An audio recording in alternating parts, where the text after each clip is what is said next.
mga kriminal, at yung nagpapahirap sa Pilipino. Kaya kung ayaw ninyong minto at patuloy pa rin ang karahasan, ito na ang huli ninyong Merry Christmas.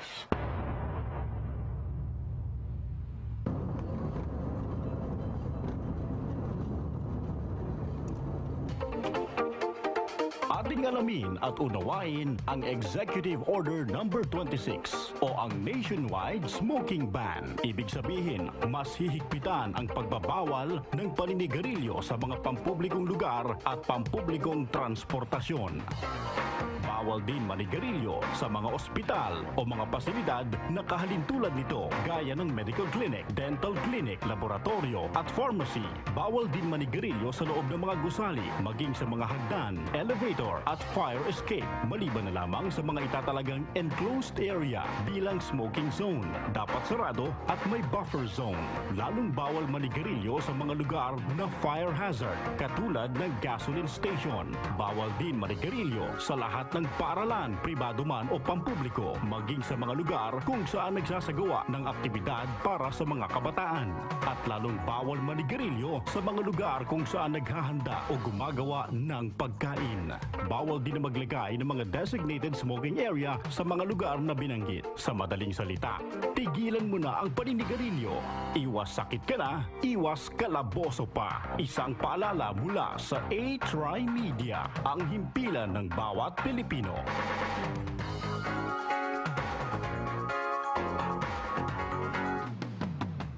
Makibahagi sa bawat talakayan. Ihayag ang inyong reaksyon sa mga programa ng TriMedia sa aming mga social media accounts. TriMedia-TV sa Facebook, TriMedia DZRJ 810 sa Twitter, at TriMedia sa Instagram. Makiisa sa bawat programa ng TriMedia sa social media, ang himpilan ng bawat Pilipino. TriMedia, DZRJ, ang himpilan ng bawat Pilipino. It's here, the only radio talk show made specially for all workers of the call center industry. Call Center Radio. It aims to become a platform for conversation about anything related to the call center industry. We'll have different guests every week to discuss some tips, advices, and share inspiring stories of BPO employees. Call Center Radio. Call Center Radio. Hosted by M.A. Buendia, Frank Rizzo, and Tanya Sempron. Every Sunday, 7 to 8 a.m. Only here at DZRJ, 8:10 a.m. TriMedia, ang himpilan ng bawat Pilipino.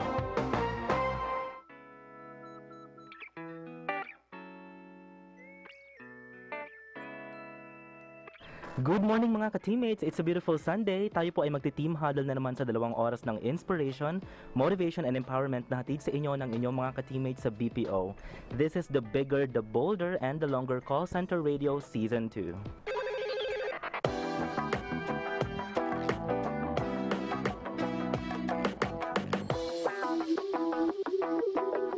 And muli sa pamumuno po ng aming founder and producer, walang iba kundi ang voice master of the Philippines, Sir Pocholo de Leon Gonzalez.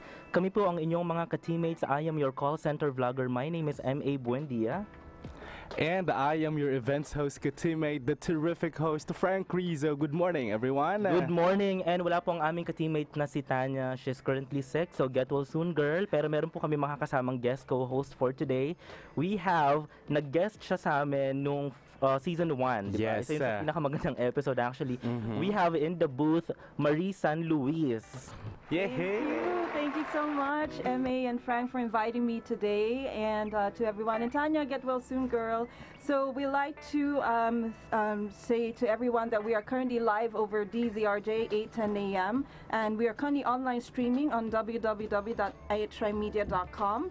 Please like us on Facebook with our 15,000 likers on Facebook/8trimedia. Follow us on Twitter and Instagram at 8trimedia, and you can contact us through our text line or through Viber on 0939-9143-988 and our hotline is 412-0288. Wow, lakas maka-UK accent, ano? British accent na. Well, good morning everyone, especially to our avid listeners not just in Metro and Mega Manila, but also to our listeners in the provincial stations because we are live simulcast sa DYME Masbate, 107.1 Power FM, Puerto Princesa, Palawan, and 97.1 Wow FM Rojas Northern, Palawan. Good morning! Good morning. And dun po sa mga hindi makarelate kasi ngayon sa Metro Manila ay super gloomy ng Sunday. Very rainy season. Yes, I actually I was in Tagaytay yesterday and it's Kumusta? really zero visibility. Wala ka talaga makita, full headlights on. Oo. Grabe. Kaya nga kanina, napapansin nyo kasi papalapit na nga ang Pasko, di ba? So napakahaba ng gabi.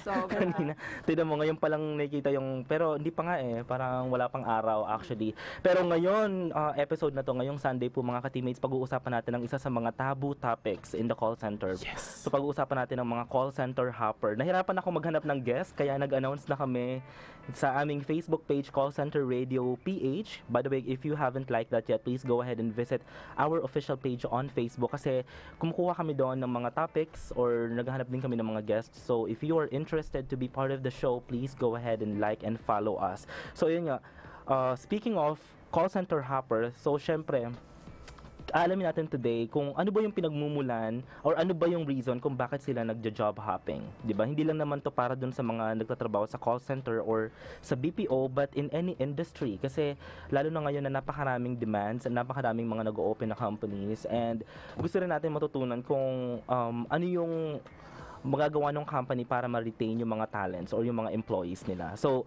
we have two guests right now in the booth. We have Nicole Bunyao and Gregory Pascol. Let's get to know them first. Hello, good morning, guys. Good morning. Good morning. So, first of all, let's talk to Nicole Bunyao. Please give us a background. I mean, how did you get started in the BPO industry? Okay, so I started probably around 2013. Actually, nag-start ako mga 17 years old pa lang ako, mag-18 ako Kasi nga nabuntis ako, so alam nyo na, pagka ganon, kailangan mo magtrabaho. So after nung nag-apply ako, first nag-apply ako sa EGS. So luckily, nakapasok ako. And knowing na 17 pa lang ako, kasi parang may waiver atang binigay sa akin. Since within the year naman, mag-18 na ako. So nagstay ako doon mga 5 months? 5 months. 5 months. Wow. Nagstay ako 5 months kasi gusto ko talaga yung company. Kaso nga lang may family problem, kailangan So after nun, dun ako nag-start mag-hop ng mag-hop. Oo, kasi parang iniisip ko, kailangan sa susunod na company, gusto ko yung katulad nung environment ng EGS. Yeah, you've been comparing it na dun sa first company mo. So after nun, after EGS, Teletech ata. Teletech sa Fairview. Kasi si Mami taga Bulacan. So, yun ang pinakamalapit. Sa Fairview, alam ko ang ka-account ko din is parang Comcast ata. Tapos nag-last lang ang mga 2 weeks. Ganon. 2 weeks. 2 weeks. Pero nakuha ko yung ATM ko. In fairness, sumweldo pa naman ako doon. Ang unang sahod pala. Kalahati lang. Yes. Pero at least nakaunang sahod na siya, so pwede nang lumipat, pangpuhunan ng panibagong company. Totoo. Hindi ko alam. Sabi ko, kasi yung, alam niyo naman, pag sa Fairview, kailangan yung malaking floor. Hindi, yung parang, pagka 15 minutes break mo mag-yosi ka, hindi talaga kakayanin, girl, kasi ang haba ng lalakarin. Yeah. So parang, sabi ko, parang hindi ito yung company. So yun yung reason mo? Kasi hindi ka makabuelo? Hindi ako makabuelo, parang haba. Pagdating ko dun sa may elevator, wala, natapos na yung break ko. Tapos after nun, lumipat ako, nag-QC naman ako since may bahay kami dito sa Santa Mesa. Eastwood ako. Nag-acquire ako, so day shift. Along Shaw? Ito ba yung along Shaw na? Hindi. Eastwood talaga. Okay, Sa Eastwood. okay. Parang siya, Australian account siya. Tumagal ako dun mga 3 months. Okay. Iba. Medyo nag-improve from the 2 weeks. Oo. Pero hindi pa nare-reach yung 1 year goal no? Yung 1 year. Okay, sige. So, Moving on. Hindi ko talaga siya nahanap. Hindi ko nahanap yung kasi inahanap ko yung welcoming committee ng acquire na meron ang EGS. After 3 months, siguro naghanap ulit ako, transcom naman. Okay. Along, sa tiendesitas ba to? Or, Tiende, sa tiende. Tumagal ako doon 5 months. Oh, bongga, 5 months Okay. na. Reason naman kung ba't ako umalis, hindi Yeah. ako nakapasa ng nesting period. Ang tagal ng training nyo, 5 months, ha? Kasama yung yung nesting. Okay, kasama siya. Oo. Ayun, ayoko umalis. Iniyakan ko yun kasi na politiko ako. Mhm. So yun yung one of the reasons din kung bakit yung mga agents hindi tumatagal din sa isang company kasi may mga power tripper talaga. Yeah, later we will tackle kung ano yung mga reasons kung bakit ba umaalis, 'di ba? After ng Transcom, did you move pa sa iba? Oo. Saitel. Okay. Ilan pa ba yung nasa listahan natin? Sampu kasi talaga siya. Hindi ko alam. 10 talaga siya. Binilang ko siya kagabi. Sabi ko, feeling ko mga 5 lang naman. Nag-call center tour si ate. So after ng Transcom, Nag-Saitel ako. yung Saitel, and then gano'ng katagal din doon sa 8 Saitel? months. Ay, iba. Taas na. Na regular ka, actually. Actually, hindi. Kasi pala absent ako. Pero di ba dapat pag nag 6 months na regular? Automatic dapat 6 months is regularization. Paano yung naging process mo? Ano yun? Parang dahil madami kang absent. Kasi buntis ako nun eh. Ah. So, kaya tumagal ako kasi may mat leave, di ba, ng 1 month. Feeling ko dun lang ako tumagal. Okay. May leave ng 2 months lang, 2 months yung Oo, leave. 2 months Okay, yung I leave. see. Pero na-hire ka nun, buntis ka? Buntis ako mga 5 months ata, or 6 months ako na-hire ng Saitel. Okay, so moving forward from Moving Saitel. forward, CVG. Converges Makati, Alabang. Okay. Alabang. Kasi lumipat ako Las Piñas. So sa CVG, tumagal ako 4 months. 4 Dahil months. sa compensation naman. Okay. Maganda sana, maganda yung friends, yung trainer, lahat. As in, kudos. Pero yung salary talaga, may mga, delayed, ganyan. Yeah, issue nga nila yan yung sa CVG. Kulang, ganyan, dispute. Pero we will talk about sa mga ganung mga benefits, yung mga compensation, yung mga kasi nag-iiba-iba rin siya, depende rin sa client, depende sa account, depende rin sa kung sang site, di ba? So after ng CVG, saan ka naman? Uber. SM Aura. In-house. Yes. Okay. SM Aura. 4 months, tumagal ako. 4 months, oo. In-house na siya, pero In-house na. okay naman. Okay naman kasi doon wala talagang dress code. Meron nga doon, nakita ko pumapasok, Naka-shorts. naka-jersey lang, Yeah. naka-pajama. At saka balita ko merong Uber credits. Totoo, Yeah. 12 or 15 ata. Trips. Worth 200 pesos. Yeah, Ooh. wow, bongga. Kasi naging guest natin si Macroni Tumandao, yung author nung taga-call center ako. Okay. He's actually from Uber. Tsaka marami akong mga friends na nire-refer ko doon kasi sabi nila, it's an in-house company. Hindi siya BPO. Actually, kaya din matunog yan sa amin kasi nga nasa floating status ako, no? Kasi may the other agents na nasa floating status been applying to a lot of call centers and Yeah. Uber daw and Grab, they are hiring. Yeah. Yun yung mga trending talaga. Google, yung mga ganyang mga account. Parang, May pakain kasi si Mayora doon. At saka pamasahe pagka doon lang naman napupunta usually yung allowance I natin. know. Tama So ba? after ng Uber, why did you leave Uber in the first place? Na politiko ulit ako.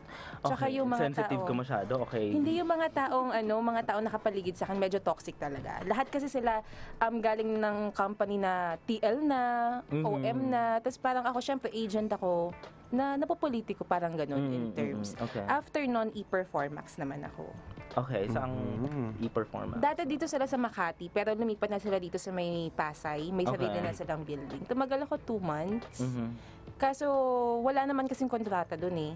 Ang e-per kasi parang hahasain ka for months muna for GCMA, parang communication skills bago ka ibigay Okay. sa isang account. So doon ka palang mako-considered na hire? Hire, oo, totoo. Oh. Even yung nesting mo, yung magko-calls ka sa isang account, wala ka pang kontrata doon. Pag nakapasa ka pa doon, saka ka lang mabibigyan ng kontrata. That's kind of weird. Isn't that kind of legal? That because you're already Yeah. employing these people, pero paid kayo during that Paid time. naman at walang tax. Yun ang maganda.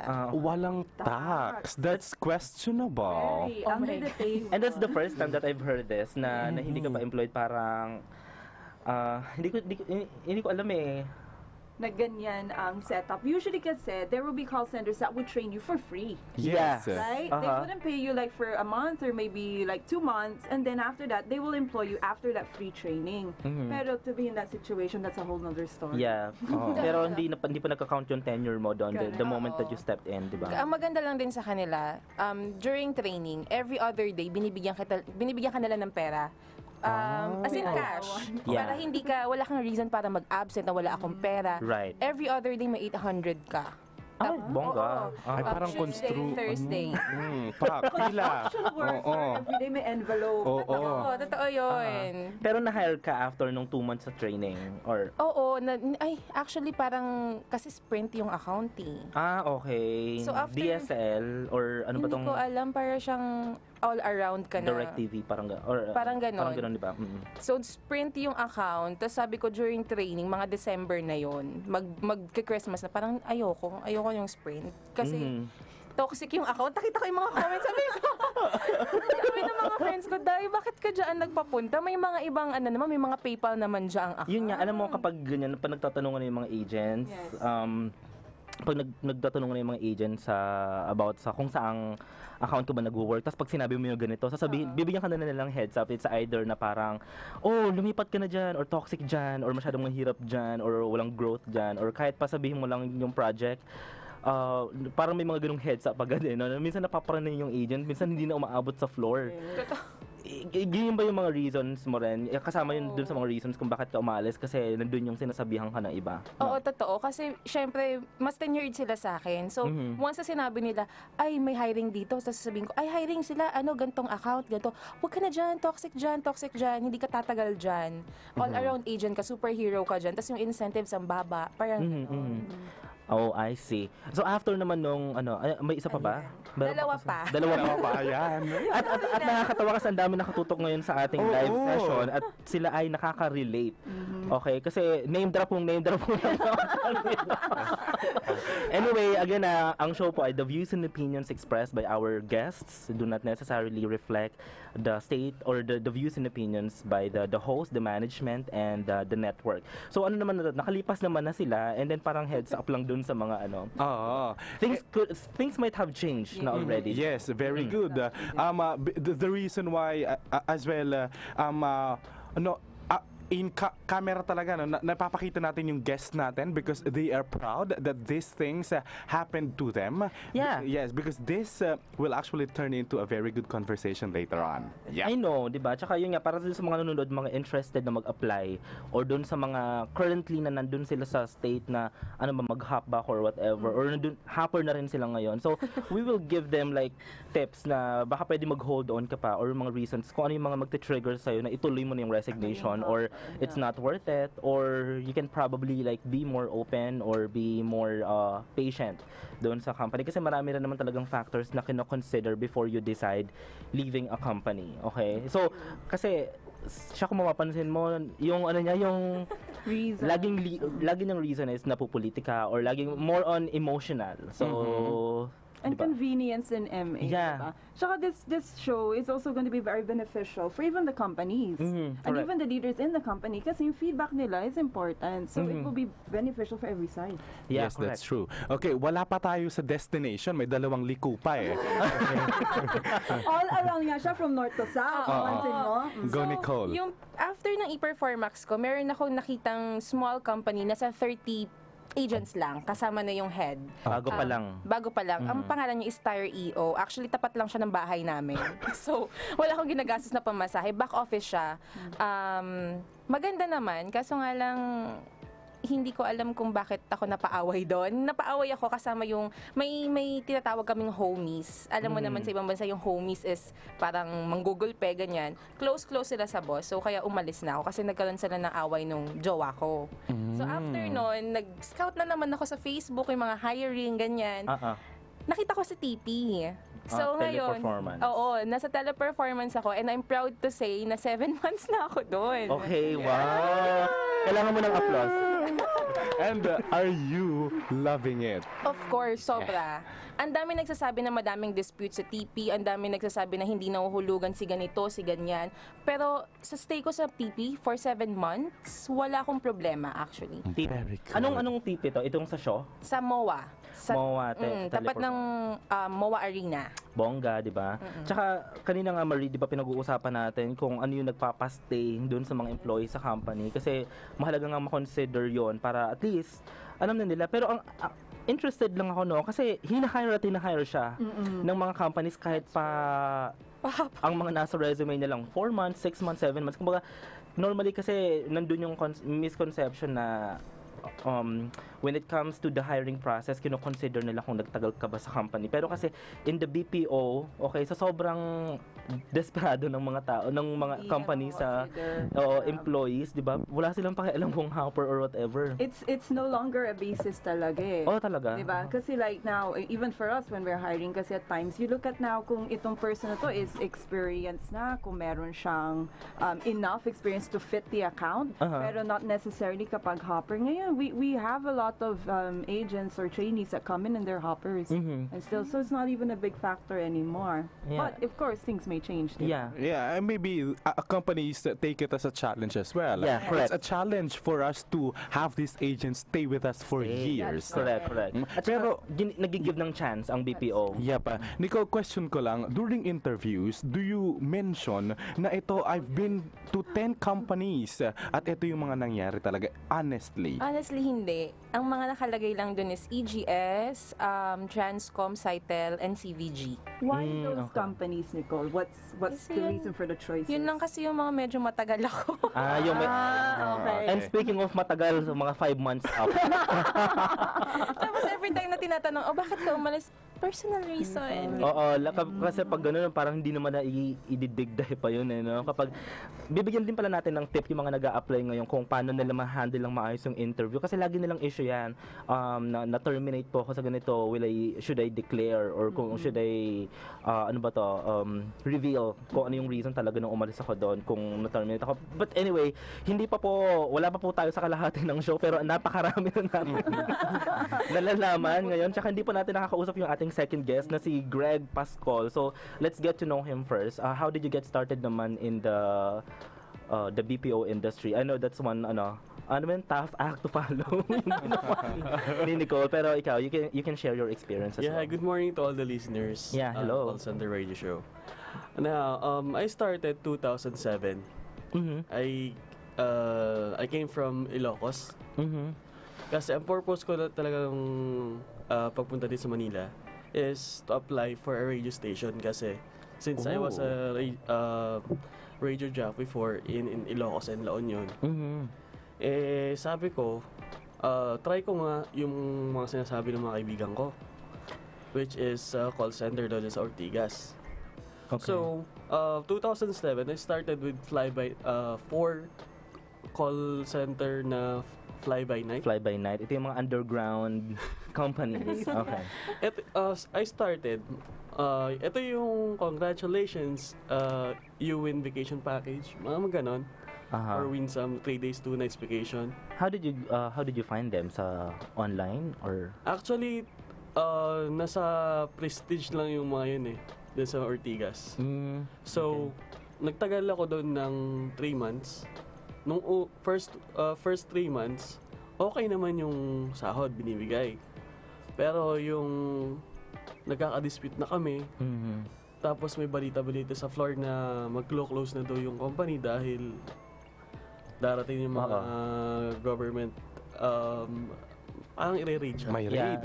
That's the hard part about yung mga fly-by-night kasi Fly-bys. walang assurance. Well, hindi sure, parang hindi ka ligtas araw-araw na kinakabahan ka no? Yung job security mo talaga sobrang Wala ka rin benefits doon Yeah. usually, diba? Yeah. No SSS, no PhilHealth, pag fly-by-night, tama ba? Kasi nag-2 companies pa ako. Sabi nila, matagal na kami dito sa Metro. And Manila. we can give you parang training papuntang Singapore. Okay. Sabi nila. Nakakasilaw. And sabi ko, wow. Yung bigayan lang ng salary package before is nasa 14,000, masaya ka na eh. Ang laki na nun for 2007 yung Yeah, for a newbie. Oo, malaki siya. 40,000. Malaki siya kasi. Oo. And then, eto na naman siya. Eto ang masaya doon. Papasok ka, nag-badge ka, yung management, bago. New account daw. Okay. Sabi ko, parang kahapon lang yung account ko, iba. Okay. So wala pa talagang streamline na process. Yes. And okay. Eto yung mga companies na walang-wala talaga. Wala kang maasahan for back pay. And eto yung nag-struggle na ako. Sabi ko, teka nga, ano yung sinasabi ng iba na may mga call center pang nagbibigay ng better packages. Yeah, pero you're aware na from the start pa lang na fly-by-night nga to na hindi siya legit business yung pinasok mo. Nung Or time hindi yun, kasi 2007, hindi mo pa iisipin na ano ba yung illegitimate Yeah, na okay. call center. Pero meron siyang contract. Meron. Okay, and then you research about it, they have a website and all that, or Yeah. mga ganun, okay. Ang problema, nung nagtanong ako sa Dole, wala yung company, hindi daw legal. Okay. Registered Hindi sila siguro. registered. Usually kasi they would have to be registered, right? In order to be legal. So yung sweldo mo nun, parang is it gonna be through ATM? May tax din ba siya or may payslip ka rin? Ang masaya dito, By envelope. Cash. pipila ka. Ay, ano naman, envelope. Construction worker level nga siya. yes. Oo. Tapos, Saya, no? sabi ko, Kailangan mong pumasok para makuha yung sweldo. Oo. Pero buo talaga siya. Buo yun with all the Walang cents tax. included. 5 cents, 1 cent. Kasi may bariya ka na ba masahe? Hindi ka naman problema, te. tsaka, yung pinakamalaking sahod ko sa ikatlong call center na fly-by-night, masaya ka na tayo pag 3-5. 3.5? Oh my God, I cannot live with 3.5. Makatulong na lang kaya ako. Pero 3-5 to 1 month? Yeah. Oh, okay. Oh my God, Saan sasabihin magkatulong ka sa'yo? na lang sa amin. This week ko na. Next SSS sahod. ka pa.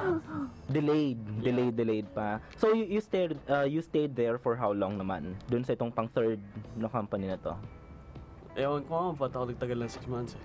6 months. May regularization din ba sila or wala? Sabi, first 2 months lang, regular ka na. O yung pa lang, alam mo, Bongga naman. guys, yung mga ganyan mga offer na mga too good to be true. Diba, magduda kayo diyan para siyang scam. Alam mo from the start pa lang na it's a scam. 2 months of regularization in heaven. Yeah, yun yung mga scam na yung bigla-bigla na nang nire-raid. Yung mga first time po nakarinig ng yung nire-raid, totoo po yun. Totoo. Pero ilang kayo sa floor? Or paano yung setup nyo, no? Parang computer shop. May lookout? Yeah, computer shop. Parang gano'n. 30 agents kayo. And then yung account niyo nun, legal naman. Is it like a business naman talaga in the US? Or Actually, Singapore yung account siya eh. Okay. Magugulat na lang si client kasi outbound siya. okay, so kayo yung tumatawag Yeah. kay customer. Okay. Sabi ko kay customer, thank you for choosing our company. We have an offer right here. It's a medicine that will help. Okay. Pharmaceutical. Kilala ko to. Okay. Narinig ko din That's siya. not the first time na na-raid sila. Okay. If ever. Kasi lumilipat. At malakas kumita tong company na to, sobra. Ang problema doon, pag nakuha na yung credit card information, Wala na. akala mo sa board, delivered. Okay. Pero pag tawag mo kay customer, mumurahin ka na. Yun yung murang solid. Oo. Kasi nga talagang na-scam kahit si customer din, victim din sila eh, no? Yes. Parang hindi rin talaga alam nung legit company na yun na may mga nag-ooperate na fake call centers which is unfortunately in the Philippines na nakaset up dito. Kasi it's very easy to set up a business here, Yes. di ba? Yung maraming paraan, okay? Okay, so after nun, paano ka napunta doon sa legit na company na? Pang Umuwi third ako mo ng Ilocos. Then umakit ako ng Baguio. Si Client Logic, which is si Cytel ngayon. Okay. So, nag-start ako kay Client Logic before. Nag-stay ako dun for 3 months. This was in 2008? 2007. 7 pa rin. Within the year nakailang pang-apat na company ka na? Bagong taon. Before magbagong taon. Oo, okay. Tapos, yung setup maganda kay Client Logic. Ang problema lang doon sa Baguio, yung mga presyo ng boarding house. Okay, doon ka Talo lang ka talaga pag talo ka, provincial rate siya, oo. Pero yung commute mo araw-araw, kunyari pecha de peligro ka na, wala, maglalakad ka. Pero how long did you stay there doon sa Client Logic? Sa Client Logic, I'd stayed for 4 months. May tanong ako sa kanya. Kasi 'di ba from Cytel din ako before. So may mga offer sa amin before sa Cytel. Yung mga gustong magpa-lateral transfer sa Baguio. Kasi nag-yossi ako before eh. Sabi, pwede daw mag-yossi doon kahit nasa floor ka. Totoo ba 'yun? Curious lang ako. Yeah. Kasi alam ko hindi air-conditioned daw. Hindi siya air condition kasi Hindi talaga Nung bumalik ako ng Saitel, magpaparelocation sana ako. Last year lang yun eh. Nung sinabi nila, yung setup doon is paid by the company. Yung boarding. yung boarding mo. 1 month lang. Oo, 1 month. And yung setup ng floor doon is open talaga. Pwede kang mag-yossi. Habang nagko-calls. Habang nagko-calls. May iba. Di naman pwedeng tumagay. Yossi lang. May kasama para kompleto. Wala bang like non-smoking and smoking area? Oo. Paano pa sa mga ayaw mo? Oo. Yes, Naman, kawawa naman yung Kawawa mga yung hindi nag-i-smoke. Inaayos na nila. Pero na-try mo yon na do you smoke ba or Yeah. Pero na-try mo yon na habang nagko-call ka nag-smoke ka? Or pwede? Palabas ng building. Okay, pero within the building pwede kasi Yes. it's non-air conditioned. Bongga. I'm learning a lot. Super. Yes. Na ganun pala siya ka Nakaluwag. May ganun palang mga ganung setup ng companies pala. center, ano? Kasi ako kasi ever since 2010, isang company lang ako talaga. So, you cannot question my loyalty. So, date me. Wow! Hindi, pero nagpalipat-lipat naman ako ng account. So, in my 7 years sa company, naka 7 projects din naman ako. So, mga 1 year lang talaga yung tinatagal ko or mga ilang months lang. Kasi mabilis akong maboard. Okay? Kapag medyo nagagamay ko na yung process, I move then or naghahanap ako ng ibang opportunity within the company. May separation anxiety kasi na parang okay naman, parang may fear of starting over. Kaya doon ako nagtataka rin sa mga hoppers sa parang ano ba to, parang start ka na naman, hanap ka na naman ng ng mga requirements and all that, pipila ka naman, undergo ka na naman ng interview. So okay, let's go back doon. After ng Saitel, did you transfer pa doon sa ibang company pala? Nag-transfer pa ako ng ibang company when I came back to Manila. Ilang companies ba yung, kasi sa kanya 10 eh. Can you top 10? Can you top that? Paramihan pala ng company Yung dito. sinabi ko sa'yo kagabi is 10, di ba? 10 companies yung sinabi mo sa bio. habang nagdadrive ako kanina, papunta dito, hindi lang pala 10. May mga legit, ito yung mga papunta na ng legit companies. Hanggang naikot ko lahat ng solid na accounts. So ilan to 15? Mga 12? Mga 13 or 14. 30. Nasa pang ilang, tatlong flyby companies na Yes. tayo. Nagtagal so ka doon ng legit. ilang months ulit per flyby? Mga Mga 3 months, 3 months, 2 months. Okay, then, go. Then, pagdating ko dito Manila, nag-apply ako kay Alorica. Si Alorica, hindi talaga siya nag-change ng name. Alorica. Okay. Oo. Yep, I can still see Sa them. Winsam. Nag-start ako doon, Globe account. Local Local. account. Okay. And doon yung first na bumagsak ako ng training. Kasi Com skills? Or hindi ko maintindihan. billing kasi siya. Dun sa na to, prod. Yes, Prod sa training. prod Product training na. Okay. And pagkatapos ng mock call, on the spot sasabihin sa'yo na hindi ka nakapasa. Okay. That was a challenge for me. Kasi ilang months ka pa lang doon sa Alorica? 2 months, 2 months. Okay. including the nesting. So after Alorica, After Lorica, nag-ambergris ako. Si Telos ngayon. Ambergris. Dyan sa market. Yes. Okay. So ilang months ka naman doon? Kay ambergris, nagtagal naman ako ng 6 months. 6 months? Na regular ka? Na-regular na ako doon. Ang kaso, kaya lang ako nag-awol. Eto, alam ko familiar kayo sa yung BJ Hunt before. Mix or MTV? Kay Mix. Kay Mix. Ako Okay. yung pinasikat ni DJ Mo, si BJ Greg. Bikinis. Okay. Nag-viral siya noon. And kinabukasan na pagpasok ko, hindi ko alam na binabash na pala niya ako ni DJ Mo, Twister. Sabi ng mga katim ko, uy, pa-epal ka rin, no? Mga ganun sila. Bakit? Nag-audition ka pala sa BJ Hunt, tapos mali-mali yung sinabi mo. Sabi ko, sabi kahit ano daw sabihin ko eh. Okay, I see. Sabi ko, wala naman akong kaalam-alam kung anong sasabihin ko.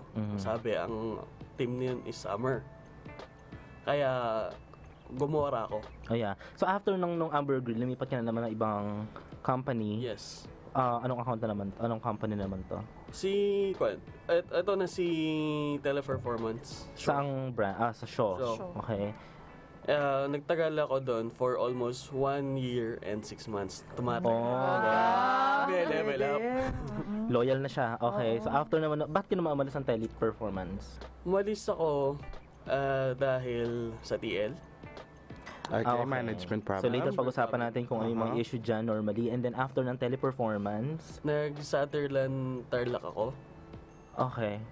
Bukod dun sa call center hopping, nag-hop ka rin ng region eh. Nag-Baguio, nag-Ilocos, nasa Tarlac ka na naman ngayon. From Tarlac, Okay. nagtagal naman ako doon kay Sutherland Tarlac ng 2 months. Kasi Tagal? Grabe.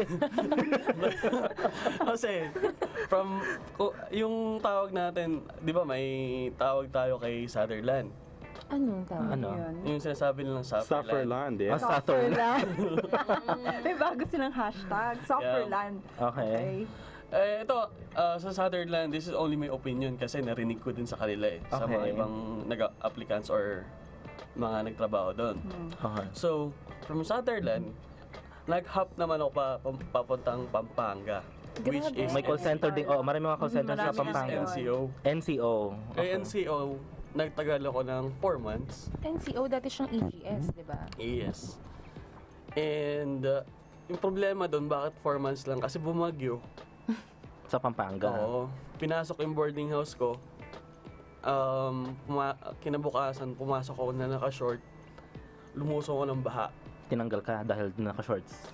Hindi naman. Bali, sabi ko, kailangan kong umuwi ng province kasi wala na akong kagamit-gamit. Ang sabi ba naman sa akin, terminated ka na. Okay. Because only one absent will cause termination. Pero okay. grabe. Anong year to? Kasi medyo old-fashioned yung ano eh. Anong year yung nasa Pampanga ka? That was 2009. 2009. Okay, so nakikita natin yung progression na medyo yung noon, yung mga process kasi noon ng mga companies medyo iba-iba eh, no? Iba. Kumbaga hindi pa siya nasa standardized. Yes. Okay. So sa pagbabalik po natin, we have to take a break. Sorry, hindi pa natin natapos yung mga companies ni Greg, pero we have to take a break po muna mga ka-teammates sa sobrang dami ng companies, hindi po natin makakain.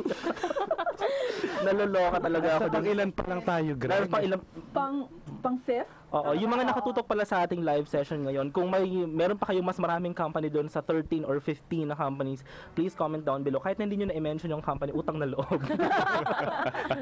Let's spare them. So, ayun nga, time check in the Philippines, mga ka-teammates, 6:38 a.m. Stay with us.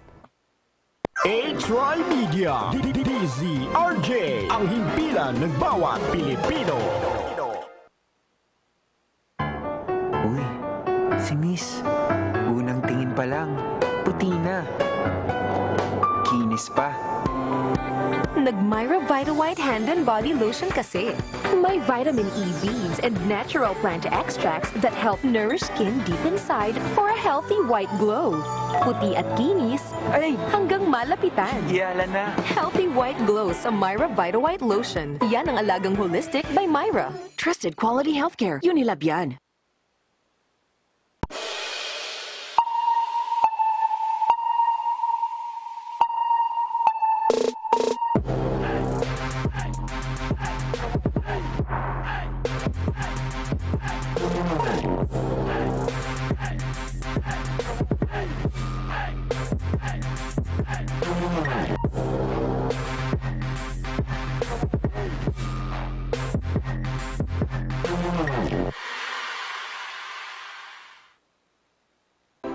Hi, this is Sunshine Cruz at ugaliin niyo pong makinig sa Inside Showbiz with Shalala and Tita Aster, 1:30 to 3:30 p.m. every Sunday sa DZRJ. Thank you. Makibahagi sa bawat talakayan, ihayag ang inyong reaksyon sa mga programa ng TriMedia sa aming mga social media accounts. TriMedia-TV sa Facebook, TriMedia DZRJ 810 sa Twitter, at TriMedia sa Instagram. Makiisa sa bawat programa ng TriMedia sa social media, ang himpilan ng bawat Pilipino. Himpilan ng bawat Pilipino.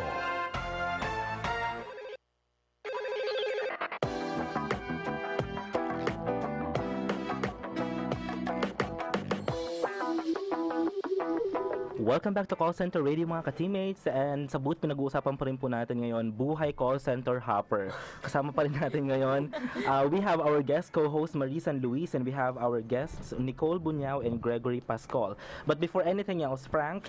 Yep, again, we'd like to say thank you to everyone tuned in. Ako, ang dami nating mga live viewers. I know, we have more than 100 plus, more than 100, redundant, no? We have 100 plus live viewers on Facebook.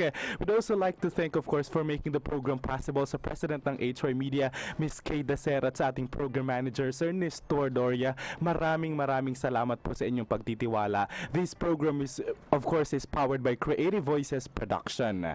And Puchology Academy. And of course, this program is actually in partnership with JCI Makati. Please, if you want to become a member, just go ahead and visit jcimakati.org. Yep. Okay, so we have a lot of live viewers ngayon sa ating Facebook. So let's read some of their comments, Frank. Yep, kanina MA nasabi mo, nagtanong ka kung ilang companies, may tatalo ba sa 13? 13 companies. Merong nag-comment, ang company niya daw ay 17 companies. Okay, wow. Shout out, kailangan mo ng applause.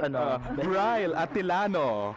Bryle Atilano. Mayroon pa po, bidding to actually, meron pa po bang mas tataas sa 17 companies, diba? Ano yung meron dyan sa'yo, Marie?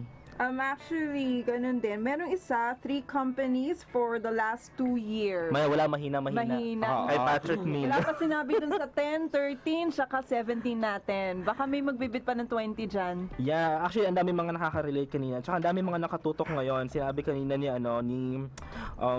Louie Cabanilla Ocon, sabi niya, there's no such thing as smoking on the floor inside El Baguio.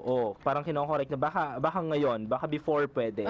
'Di ba kasi sabi ko nga napaka-dynamic ng industry, 'di ba? Everything is changing na rapidly talaga. Yeah. So, yep, we also have listeners na talagang nagbibigay sa atin na 7 years na ako sa company na to, 5 years na ako sa company na to. Let's also ask them what makes them stay.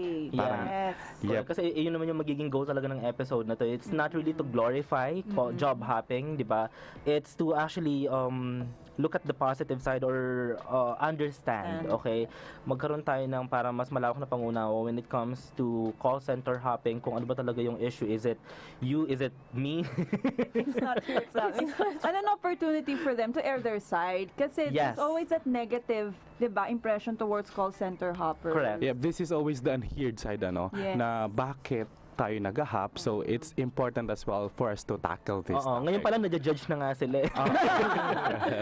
Ngayon pa lang may mga hindi man sa pambabash, pero nakakatawa talaga kasi hindi nila kinakaya yung ba si ate, sabi na kanina, may nag-comment dito si Johnny Arlel, sabi na nakakaloka si ate, mapupolitiko. In fairness, ang daming company inikutan, pero ganoon talaga, di ba? Kanya-kanya tayo ng way ng paghahanap ng ating satisfaction and fulfillment. So going back dun sa kwento kanina ni Greg, anyway, marami pa rin mga nako-comment. 10 years daw sa company since 2007, sabi ni Mark Anthony Perez Bantilan, and si Tere Villarreal, 9 years and 6 months from Seattle, pero di ko kinaya last account ko. So again, if you are just tuning in dun sa ating live session on Facebook and on YouTube, please go ahead and participate in our discussion. Please comment down below, like this live session, and share it with your friends. Kasi isa to sa pinakamainit na episode natin sa buong season 2. Alright. Okay, so ipapatuloy na natin. So recap muna tayo dun sa last company mo, Pampanga NCO, Yes. di ba? So after naman nun, saan ka nag-move? Bumalik na ako ng Manila. Bumalik na ako din sa Manila. Kasi binaha ka sa Pampanga, so Manila na ulit. Hindi ka din malagi sa isang lugar. Baguio, Pampanga, Manila, okay. Before ako bumalik ng Manila, umuwi ako ng Ilocos for radio, for my Kasi yun talaga yung passion mo, yes. di ba? Mag-radio DJ, Yes. okay. So kasi ang nagka-work binabagsak ako, pag hindi call center, radio, bumabalik talaga ako sa FM station na pinag-workan ko before. Okay. And then, going back sa BPO industry, nag-apply ako kay Transcom. Okay. Yes. Uh-huh. Ang masaya nun is, nag-apply ako panahon ni Habagat. Yun yung pinakamaswerteng mag-apply kayo, mga tipong may bagyo. Okay, kasi ma-hire ka talaga agad. Yeah, okay. Kung may crisis kasi. Yes, no? marami nagre-resign. Correct. Okay. And then after kay Transcom, bumalik ako kay Convergys. Kay Convergys naman, nakadalawang site ako dito sa Shaw at kay Convergys Mega Mall. Okay. Diba meron sila sinasabi na pag 2 companies bawal. Yung company na yun, isa Shaw, sabi nila hindi naman nila matrace. Okay. So tinry ko talaga. Okay, pero magkaibang account kasi siya. Although same company. Account. Okay. So Convergys, and then ngayon, after naman nung Convergys, saan ka na? Kay Convergys, after that, nag-TST Global naman ako. Okay. And sa may Tagig. And then, nagtagal ako dun for 4 months. Yeah. Anong reason naman kung bakit ka umalis? Na-miss ko yung mga ka-team ko kasi graduate ako sa AT&T Escalations kasi yun. Okay. Na-miss ko yung mga ka-team ko kasi graduate ako, mag-isa ko. Hanggang nalagas kasi kami habang papatagal. Okay, I see. So, na-miss mo yung mga friends mo doon na umalis na? Yes. Okay. So, after naman, saan ka lumipat? Lumipat ako dito along Ortigas. E-telecare. E-telecare. Yes. Stream. Okay. Stream. Ilang months ka rin naman doon? Kay Stream, nagtagal ako ng 4 months. Nagtagal? Kasi it's longer than 2, kaya Okay. nagtagal. Iba yung level ng commitment mo. Okay. After naman nung kay Stream ng 4 months? Dito na, yun. Bumalik ako dito kay TP. Teleperformance. Tumagal ako dun for 6 months. Yeah. Pero ngayon, saan ka na? Let's cut to the chase. Saan ka nang nagstay ngayon na company? And how long have you been there? Now I'm working with Intelenet Global Services. This is McKinsey. BPO rin to? Yes, BPO. So in McKinsey, and how long have you been there? For 8 months. 8 months, very So do nice. you plan to move again or do you plan to stay? Di ko masagot eh. Okay, you don't really need to answer kasi we will dive into yung mga yung mga issues na kinakaharap ng mga call center hoppers, kung bakit ba sila alis ng alis, kasi pwedeng yung mga factors na yun could be emotional or professional within or environmental. Should we call it parang something with the environment? External factor. Yeah, yung mga ganon. Nature driven. Ay, pagandahin natin ang pagandahin. Sige, positive scripting sa kasi Marisa Luis po is a trainer, di ba? So, can you tell us your experience handling people na mga job hoppers na mga tinitrain mo na, di ba kasi sa'yo yung parang first experience nila within the company? Yeah, honestly, ang hirap. Kasi when you hear about you, that's the first thing that you ask on the first day, what companies you've been with, how long. Tapos pag alam mo na natimbrihan mo na call center hopper, ang hirap hindi magtaas ng kilay because you have that feeling already. Naalis lang din. Yeah. Oo, may judgmental factor na pumapasok. But you still give that person a chance. So why do they leave? It's always a personal reason. Like, if the emotional factor, like you mentioned, MA, malaking bagay sa emotional factor. Like, they cannot work with other people na hindi galing sa wave nila. Pag nilipat ng ibang team, or kaya hindi kasundo ang TL. Yun ang number 1 Hindi kasundo. Yeah, it's very hard kasi to work for someone na hindi mo naman talaga feel. That's diba? true. Ayun. So those are the most of the reasons why they leave. But of course, like any other company, still give them a chance kasi baka they're just really looking for the right company to stay with.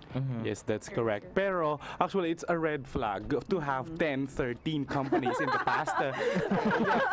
Kasi I worked I worked in a recruitment din naman. Being a team lead for learning and development, I interview people and then I pick the person na fit sa environment namin. So it depends on the account. What's the need of the account? And what's the job order of the company na pagde-deployan mo? Do they need people na pang mabilisang commitment lang or no? Okay. Like yung mga tinatawag natin na mga accounts sa project-based. Yung mga Yeah. project. Yun ang mga ideal sa hoppers. Yes, that's correct. Kasi it's usually 6 months lang and then Yeah. no longer, di ba, na yung may contract. I know. Pero kasi Diba? dun sa company namin, kaya medyo naku-culture shock ako na may mga ganun pala. Kasi sa amin naman, minsan kapag wala nang mapaglagyan sa'yo, minsan binibigyan ka nila ng ilalagay ka nila dun sa floating status kasi for the company, it's more expensive to hire again kaysa i-keep nila yung employee habang hinahanapan siya ng new project. Kasi ako nakaranas nga ako maging floating for like 2 months na nandun ka sa yung mga friends ko nag-apply na sila ng ibang company pero ako kasi 'di ba loyal nga ako. So nag-aantay lang talaga ako ng call, nag-aantay ako ng sana ma-interview na ako sa ganitong project or yung mga project na sana gusto ko. And then dumating naman yung project talaga na gusto ko after ng 2 months. And I'm very thankful dun sa company kasi kahit nung nag-start pa lang ako, may mga kasabay kasi ako na yung account kasi namin very strict siya when it comes to the com skills. So yung may mga kabatch ako na hindi pumasa dun sa com skills training for which lasted for like 8 days. So, hindi sila pumasa dun sa Berlitz na exam. So, kailangan kasi mapasahan nila yung Berlitz. So, they failed the Berlitz exam. So, hindi sila pwedeng mag-onboard dun sa account na yon, dun sa project. So, ang ginawa ng company, hinahanapan sila ng new project or new account, pero naka-floating status sila. So, naka-PTO, paid time off. So, hindi sila pumapasok pero they get their pay. And then, minsan naloka ako doon kasi minsan 6 months na wala pa rin siyang project or wala siyang account. Pagbalik niya, regular na siya. By default. Walang ka-effort. Samantalang kami, yung dumating na sa prod, nandun na talaga yung challenge after ng training. Kasi, syempre, may kita mo na, ganun pala yung expectation sa metrics and then ganun ka-stressful yung magte-take na ng calls. So, it's very hard. Pero akin it's worth it kapag nakita mo talaga na parang I belong here, na parang gano'n. Kasi feeling ko kaya naman nagkakaroon ng mga hopper kasi they don't see themselves, growing within the company. Wala silang nakikitang promise. Diba? So ano yung challenge sa iyo nun, Marie, pag nakita mo na parang how will I make this person stay or how will I make this person appreciate the company? Kasi parang in a way parang you're representing then yung company mo, di ba? Di ba nga yung sinasabi nila, we were talking about earlier, no? About trainers representing in a nice way and then when you get to prod, iba na. Correct. So mahirap. So actually, I believe in transparency talaga eh. Na you tell them exactly what's going to happen when they hit production. Don't hide them and sugarcoat it kasi sila yung makakaranas nun eh. Correct. Diba? So if I do get a call center hopper in a class, yun nga, like you, we identify as a red flag, we bring it up, pero naandun na eh. Nakaya na, nagastusan na. So you make the best of their time and tell them exactly what they're going to experience and then bring them to production, show them what they're going to do, introduce everybody. I mean, right now companies are very flexible kasi with how to keep people kasi like you said, ang mahal mag-hire ng tao. The process is very difficult actually na mag-hire and then to retain them. Yes, So, 'di ba? Kung na-onboard mo na siya, wag mo nang pakawalan. Correct. 'Di ba? Parang love lang. Forever Touch commitment. move. Tsaka yung gusto ko yung sinasabi kanina ni Marie na ang challenge nga doon is to really be transparent, be honest kung ano yung expectation ba nung kasi minsan, isa sa mga nagiging reason din kung bakit umaalis agad yung employee ng 2 months pa lang, 3 months pa lang kasi yung na-promise during the job hiring process or yung prinamis sa kanila ng recruiter or kung ano yung ina-applyan nilang post ay ibang-iba nung dumating na sila sa floor. Okay? For example, nakalagay doon, magte-take ka lang ng ganito, ito lang yung gagawin mo. And pagdating doon, overwhelming yung job. One-stop shop pala ito. May mga gano'n, di ba? Limited lahat, no? Yung sa'yo, Frank, parang naka-ilang companies ka na so far? Sige, sabihin ko din yung journey ko, ano. First go. company, I stayed for 8 months. It's a data. And reason ko again is it's not really for me because I'm a talkative person. Hindi ko kaya yung hindi ako nagsasalita. Processing siya ng claims. Yeah. Second company, I stayed for 3 years. I became a team lead from an agent post to ayun nga, naging reports analyst, team lead and all. Nalipat yung account to another company. I stayed there for 6 months.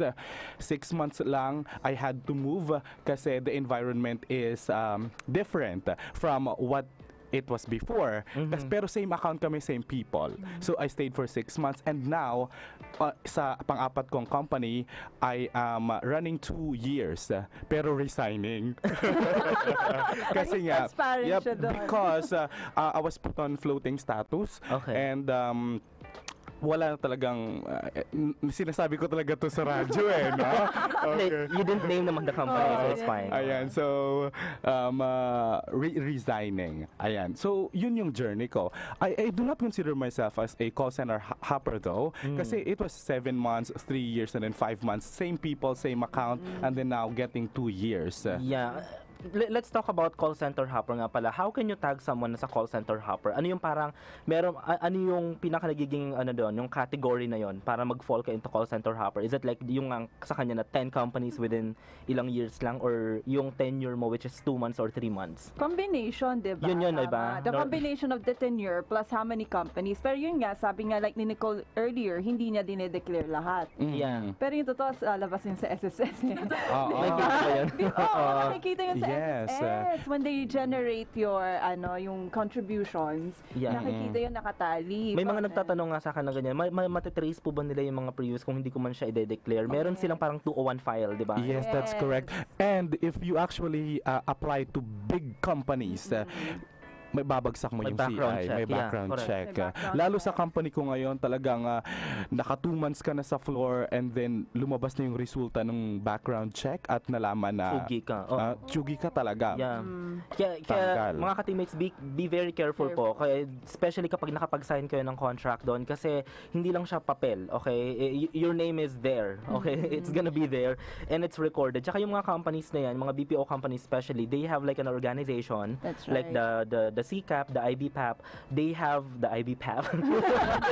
they have like yung parang may mga connection sila ng kasi nga they collaborate with each other, especially dun sa mga kaya yung sinasabi ng iba na baka hindi naman niya malalaman to or whatever, lalabas at lalabas yun, and then non-negotiable kasi yun especially kung hindi ka naging honest at Yes. 'di ba, at first during the hiring process na hindi mo sinabi doon na na-terminate ka pala, or hindi mo sinabi doon na nag-awol ka pala, or hindi ka pala talaga nag-resign. Kasi may mga ka-team ako na ganyan dati na okay na kami, regular na kami actually, parang he's been taking calls na for how many months, and then nagulat na lang kami doon, parang Wala na. pinull out siya kasi nga hindi nga siya nag-file pala ng resignation from the previous company. That's right. And to Yes. add to that, what you said, Emma, yung sa CCAP. So like now for our company, we were requested to sign now a waiver. Yeah. Na kailangan, di ba, na you would provide your information so that all the companies that are registered in CCAP, they can share the information. They can share. Yeah. Oh, May third party waiver something. Yeah, For background investigation. Yeah, you're trying to say something, Greg. Yeah. For all those newbies or applicants na nag-a-ask, kasi usually, sourcing din kasi ako right now, within call center Philippines. So may mga nagtatanong, okay lang po ba sabihin na terminated ako? Yeah, may nagtatanong nga ngayon Ako, etong account ko man is financial kasi. Yeah. So I didn't hide anything. Sinabi ko sa recruiter na I was terminated. Yeah. This is the reason why. Okay. In-explain ko kung bakit ako na-terminate. Kasi pag hinide mo ng hinide na hindi ako na-terminate, Yeah, okay. may mga nagba-background check kasi na maso-surprise ka na lang na nalaman nila yun. Ayun nga, di ba? At saka, at least naging transparent ka, naging honest ka. In case man na mahigpit yung company na ayaw pala nila ng mga tinermate. Pero feeling ko, depende siya kung how will you sell yourself. Yes. Yes, Diba? that's As correct. long as kung naging honest ka doon, how do you normally handle yung mga interview mo, Nicole? Na pag gano'n na yung, bakit umalis ka agad dito or whatever? Ako, usually sinasabi ko yung totoo. Yeah, okay. Lalo na dun sa 4 na dinideclare ko lang, no? Kasi once na-experience ko kasi yan sa isang company, nag-apply ako actually, na nag-job offer na ako, so iba-background check na ako, no? Genpack ito. So guys, be aware na yung Genpack, sobrang strict sila when it comes to background check. Yeah. Yung mga dineclare ko doon, yung 4 lang talaga during the background check. Tapos nagulat ako, pinull out ako kasi tumawag siya before start ng training. Sabi, madam, kasi ganito, nakita namin na hindi ka pala dineclare. Yeah, okay. So, every time na nag-interview, nag-apply ako ng trabaho, sinasabi ko yung totoo, sa EGS, personal reason, sa Transcom, hindi ako nakapasa. Ganun talaga, dapat transparent. Kasi pag hindi ka naging transparent, magugulat ka na lang, mamaya regular ka na, tapos bigla kang ipupull out. Yeah. Yes, that's correct. Yeah. How will you handle yung kapag nag-awol ka talaga? I mean, hindi ka talaga nag-resign, bigla ka na lang hindi pumasok. paano mo siya sasabihin? Kasi sabi nga, be honest. Pero how will you say it in a positive way? In a way na parang magmumukha pa rin na, okay, will I risk, di ba? Siyempre yung recruiter, di ba? I-risk ko ba na baka mag-awol ka lang din sa amin? May mga tips ba kayo or do you have something in mind that we can share to our listeners? For me, usually, dyan ako natatrap minsan sa mga... Kahit ako, pag humihingi sila ng advice sa akin, I cannot give them an answer. Totoo. Kasi sabi ko, never ko kasing na-try mag-awol at never ko siyang gagawin. So, I Dito sa may Sykes. Yeah, Sykes in may Shaw? may isang recruiter dyan na paikutin mo yung resume mo. Ibenta mo yung sarili mo, pero titignan kayo sa mata. Alam niyang hopper ka or hindi. Okay. Sinabi ko na I've been with this company, but nag-awol ako. Okay. Why? Tell me the reason why. Kasi, it's because of my teammate. Yeah, okay. Maybe because of my managers. Why? In the end, sinabi ko na, nag-awol ako kasi umuwi ako ng province. I just need to find myself. Wow. Soul searching. Okay. Valid ba yun? Sabi niya, okay, hinanap mo sarili mo. Okay, valid. Okay. Pero kung nakakailang awol ka na, no? A red flag talaga siya. Sorry, kapag yung sa dating company, hindi talaga papasa yung ganon. Yeah. So you wouldn't, Frank? I wouldn't hire. I wouldn't take the risk, yung flight risk na tinatawag natin, na i-hire siya and then pagkatapos alis na kasi kahit saan naman, 'di ba? Even relationships, kailangan may closure. Kailangan kung ayaw mo na, sabihin mo, 'di ba? Mag-render ka ng 30 days or kung ayaw mo na talaga, kung suko-suko ka, immediate resignation. Make sure na makakakuha ka ng clearance. Hindi yung pwedeng di ka na lang magpapakita na parang you leave your TL, your job hanging na parang, ano ba ito, magpapakita pa ba siya? Tapos minsan, ibablock ka na sa FB. Totoo. Hindi ka na makontakt. Imagine na iniwanan kayo ng taong mahal ninyo. Alam mo, sabi ko nga, doon pupunta yun Ano yung gano'n? So, in a professional manner, mag-resign ng maayos, magpaalam. Yes. Para hindi ka na mahirapan dun sa...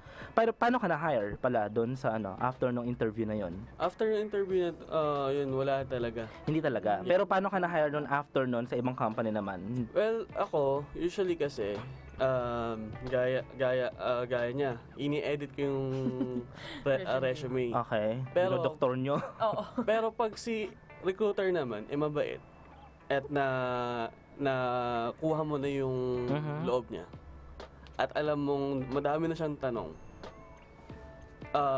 sasabihin mo na lahat-lahat. Kasi, ang tip dyan sa mga hoppers or mga nag-a-apply, pag si recruitment or si recruiter or nag-interview sa'yo, ang daming tanong, push nyo yan. Sabihin nyo na kung ano yung reason ng pag-a-apply nyo. Sabihin nyo kung bakit nyo kailangan ng trabaho. Huwag mo na ibenta yung sarili mo na kasi ganito. Go straight to the point. Na I need this job because I can handle this. I can handle all the challenges in this account. Yeah. And then parang pinapakita mo kasi na parang you're actually willing to change and commit. Yes. Na tsaka parang i-highlight mo na doon na parang since marami na ako naging experiences before, my skills are actually fit for the one that I'm applying for right now. Di ba? Positive scripting yun na lang yun. Gawin mo na lang na parang familiar na ako dyan kasi tech account ba to? Nakailang tech support account na ako before. Pwedeng may marami akong ma-apply from those companies na pwede kong gamitin ngayon dito. And what I really love about this company is it's closer to where I live. Okay, mga yada-yadang... Yes, that's correct. Diba? That's DS. actually the tip. That's how you turn it around. If the question is already sticky and it's a negative in a way, at yung answer mo is parang magiging dragging para sa'yo, you turn it into a positive situation na ikaw pa rin yung may upper hand. Alam mo, share ko lang, no? Nung nag-apply ako sa CVG, syempre, ang pangat ng resume ko, na red flag talaga ako. Sabi sa akin sa CVG, how can we make sure na you will not do the same sa amin? That's the concern talaga ng recruiter. Oo. Ang sagot ko doon, since ang mami ko taga CVG, ay si bakla, syempre, binild up ko yung sarili ko. Sabi ko, kasi yung mami ko from CVG and she said na maganda yung compensation and maganda talaga yung company nyo. And to think na 2 years na yung mami ko, I think I will stay naman. So yun yung sinasabi ko. Just to share, put yourself na lang na sa position ng recruiter. Sometimes, it will will help talaga. Kasi iisipin nila, oo nga, bakit ka naman i-hire kung hopper ka, diba? Yeah. So, kailangan mo mabilis yung isip mo para ibenta yung sarili mo. Yeah, be spontaneous na lang during the interview kasi kapag nagkaroon ka ng mga dead air, mga awkward pauses doon, makikita nila na parang hindi pa siya sure until now or hindi pa rin talaga niya nahanap yung sarili niya or nandun pa rin yung nandun talaga yung doubt ng tao na kumbaga nag-a-apply ka ngayon pero hindi ka pa talaga hindi pa buo yung loob mo na pumasok sa another company. Sabi ko sa another relationship. Napapansin ko. Talagang dun. Let's move on. Let's move on. Magbabasa muna tayo ng mga comments with our live viewers mga ka-teammates.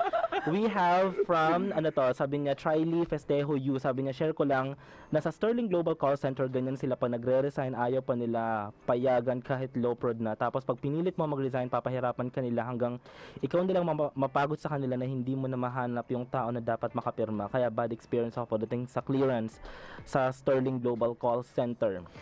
Sinabi, siya po nagsabi nun, hindi po kami mga ka-teammates. And then we also have our live viewers niyan, sabi nila, we have Patrick Milo, sabi niya, pwede ka naman bumalik if ever na mag-fail ka sa behavioral interview. Try nyo sabihin na BI, you went a wall. The interviewer will say no to your application. Then pwede ka bumalik. Pagbalik mo, sabihin mo na you failed. Mas masakit yun pag ipo-pull out ka bigla. Ayun nga, sayang kasi na nakapasok ka na sa prod, parang you're starting a new life. And then, di ba, na parang okay ka na, feeling mo settled ka na dun sa company. And then, dahil nga hindi ka naging honest at first, bigla ka na lang ipo-pull out just to give you your termination letter. Tsaka, na-negotiable na yun pag hindi ka naging honest sa kanila. Nagiging blacklisted ka na sa company, mostly. Yun nga, because of CCAP and that new, what you call that, IB clause. Yung may clause. Na, that could happen. Yep. That's why, even though, before kasi, hindi siya under the radar ang call center hoppers, but now it will definitely change. Kaya nga, sabi nga nila, when you consider going into the job, make sure na ito na talaga, or what are your reasons for leaving, diba? Like, may tanong dito, AM Fran, sabi ni Patrick Milo, paano pag tinanong sa'yo, what would be the reason for you leaving the company?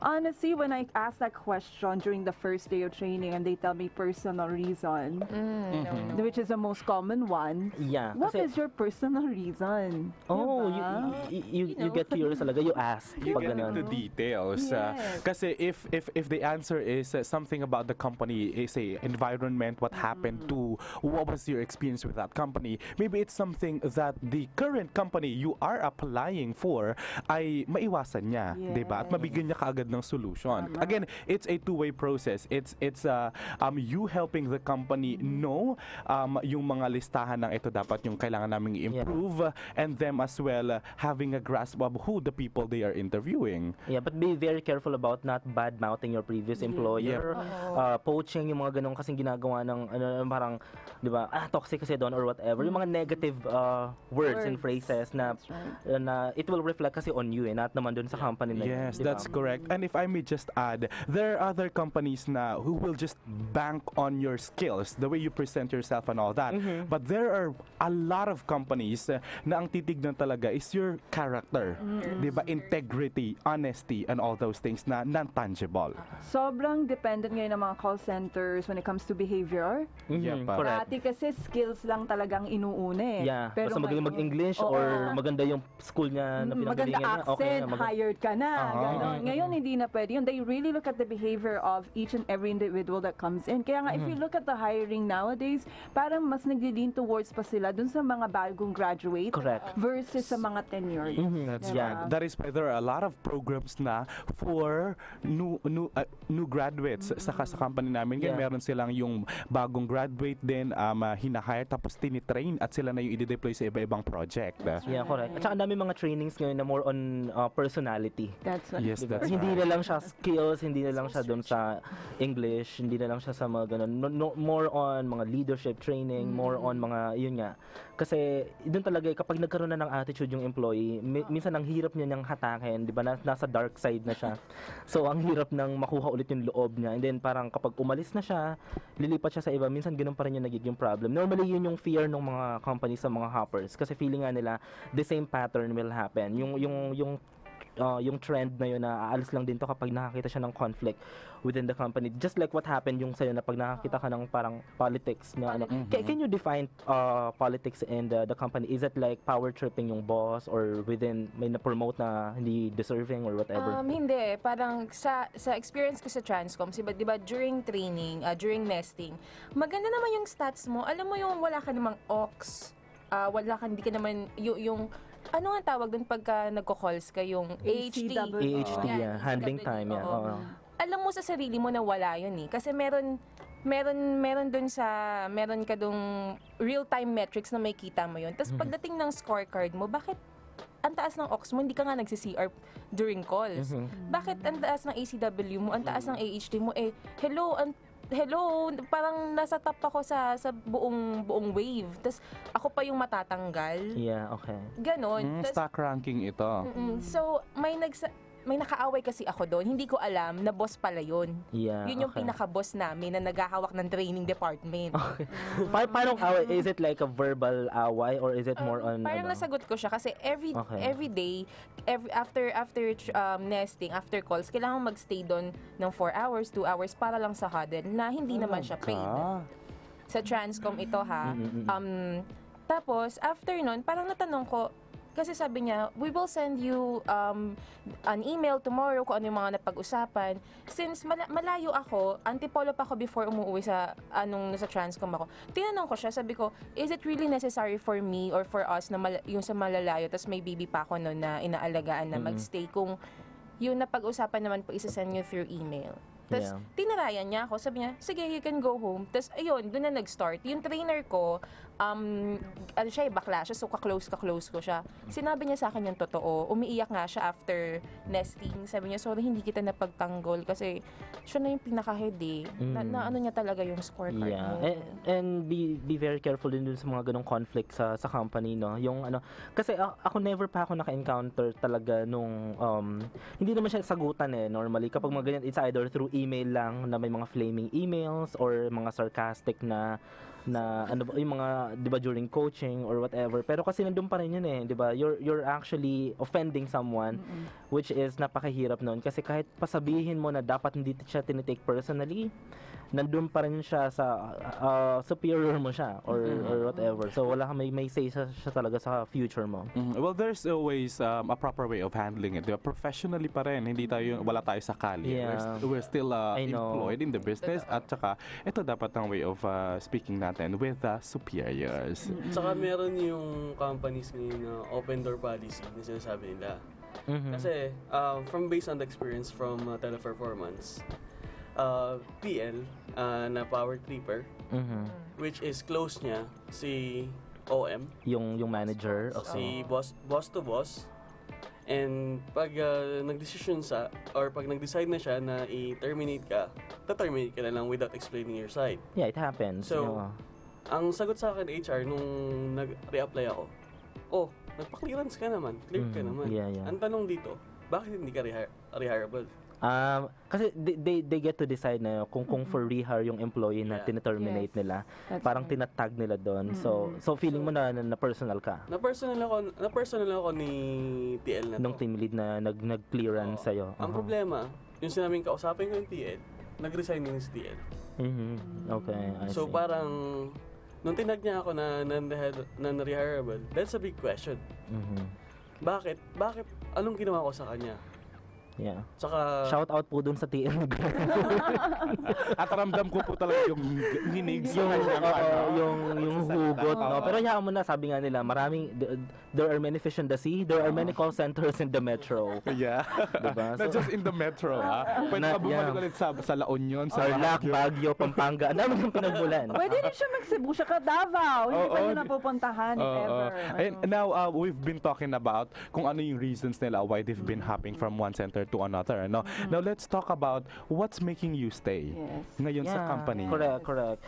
Kasi ngayon, do you have any plans pa of leaving? Kasi sinabi mo kanina, you're very happy na finally, parang nakita mo na siya. Yung sarili ko. Nakita ko na yung sarili ko sa company. Pero to be honest, sinabi ko na to sa Ayun na. ko. Yan na naman tayo sa to be honest. And may balak akong umalis kasi mag-iibang bansa ako. Well, that's already a good reason of resigning. Oo, hindi na yung dahil lang trip ko. Oo, dahil lang politika na naman. Oo, politika. Maganda, actually maganda sa TP. Hindi ko alam kung bakit dati, hindi ako nag-apply sa TP. Ang dami ko kasing naririnig talaga na, ay, madaming dispute dyan, tapos delayed yung sweldo. Way back 2013 pa, nung nag-start ako, kaya hindi ako nag-apply. Tapos nung wala na lang talaga akong mapuntahan na company na ma-applyan, dumating yung chance ko na mag-apply sa TP. Sabi ko, sige, I'll try. Tapos maganda yung TP, maganda yung tao nakapaligid sa akin, yung TL, yung account mismo, day shift pa. Yeah. Kahit hindi ganun kalaki yung compensation sa TP, maganda yung may gym may free gym Iba kasi nagagawa pag yung environment, no? Tsaka kahit sa company naman, depende siya sa project or sa account na pinagdalahan sa'yo. So, ano pa yung mga reasons mo why you're staying actually? Bukod sa magandang company, sa taong nakapaligid sa akin, yung mga ka-wave ko, yung TL ko, yung mga taong nakilala ko sa floor, very accommodating sila. Hindi sila yung before pagkapapasok ka ng floor, ay, newbie to. Pag nag-i-English ka sa elevator, di ba kailangan pag trainee, di ba? Yeah, no? most of the time. Newbie, mga tipong ganon. Sila hindi. They are actually supportive. Oo, supportive sila. Tapos pag magtatanong ka, hindi sila deadma lang sa'yo. Kasi yung account namin is more on complaints department. Hindi kami... Stressful na to. Oo, friend. Ano lang kami, outbound sa mga na-handle namin na case. Hindi kami queuing. So, every time na nagtatanong ka sa kanila, kung may na-handle na silang ganitong case, tinutulungan ka nila. Unlike sa ibang napuntahan ko, ay, metrics ko, kailangan alagaan ko. Hindi ko ituturo sa'yo yung... Kung ganun ka competitive yung environment ng iba kasi, no, na parang, no, what I know, I will not share it to you. Na parang pag-aralan mo siya. Baka masurpass mo ako, baka ikaw, diba? Baka ikaw na maging number 1. Hindi wala akong incentives, hindi makakapunta ng ganito. I know. So, yun yung pinakagusto mo na sa culture kasi, diba, napakaganda. How about you, Greg? Before I start, shout out nga pala sa mga TP, yung mga ginagawang bahay ang sleeping quarters. Oo nga, marami daw gano'n, di ba? Pero if that will make your employees stay, di ba, why not? Sa amin nga, free food eh. O, di ba? Ako naman, sa company ko ngayon, meron yung time na dumating sa resignation dahil I would admit, si TL ko na to, yung unang naging TL ko is my attitude. Yeah, okay. So, naintindihan ko naman yung side niya, pero ang dating sa akin kasi yung na-personal ka. Okay. So, to make it short, nalipat ako ng ibang TL. Ng ibang team. So, si management nagtanong kung bakit ka magre-resign. So, sabi ko, dahil sa TL na to. Yeah, sige. Okay. Stay with your nesting. Ipasa mo yung mga metrics mo, bumawi ka, bibigyan ka namin ng ibang TL, hanapan ka namin. So, doon ako na-amaze. Kahit nag-aawol na ako, NCNS. Yeah. Okay. Bibigyan ka ng RTW. RTW na yun is... So, ready to wear? Return to work. Ready to wear, okay. Return to work order. Return to work, ready to work. Ano ba? Wala. Sa return to work na yun, hindi ka dadalhin sa HR. Yeah. Yung headset mo. Yeah. Bibigay Very pa yun considerate, no? Yung Yeah. manager mo, okay. So, ngayon, I'm planning to stay with this company. Inaantay ko lang yung benefits na maging SME. Kasi ngayon, nagsusupport na ako sa mga Good for you. bagong dumarating. Yeah. Good for you. Kahit hindi pa ako nakapirma ng contract, ako agent pa rin ako. Pero Yeah. pag maganda yung metrics mo, punta ka dito. Yeah. Hawakan mo yun yung academy na to. Yeah. Or Delegation of tasks. Yeah, it's preparing you na actually for the bigger role and the Bigger higher role, yes. position. And with this company before, this company now, which is in Telenet, 9 months, they will give you the position. Yeah. Basta, Isa yun sa mga nagpapastay talaga sa mga employees na pag nakita nila na yung may growth Yes. and nakikita nila na parang they are actually being trusted ng mga responsibilities. Kasi kung binibigyan ka ng task, how long have you been doing this na parang support ka na?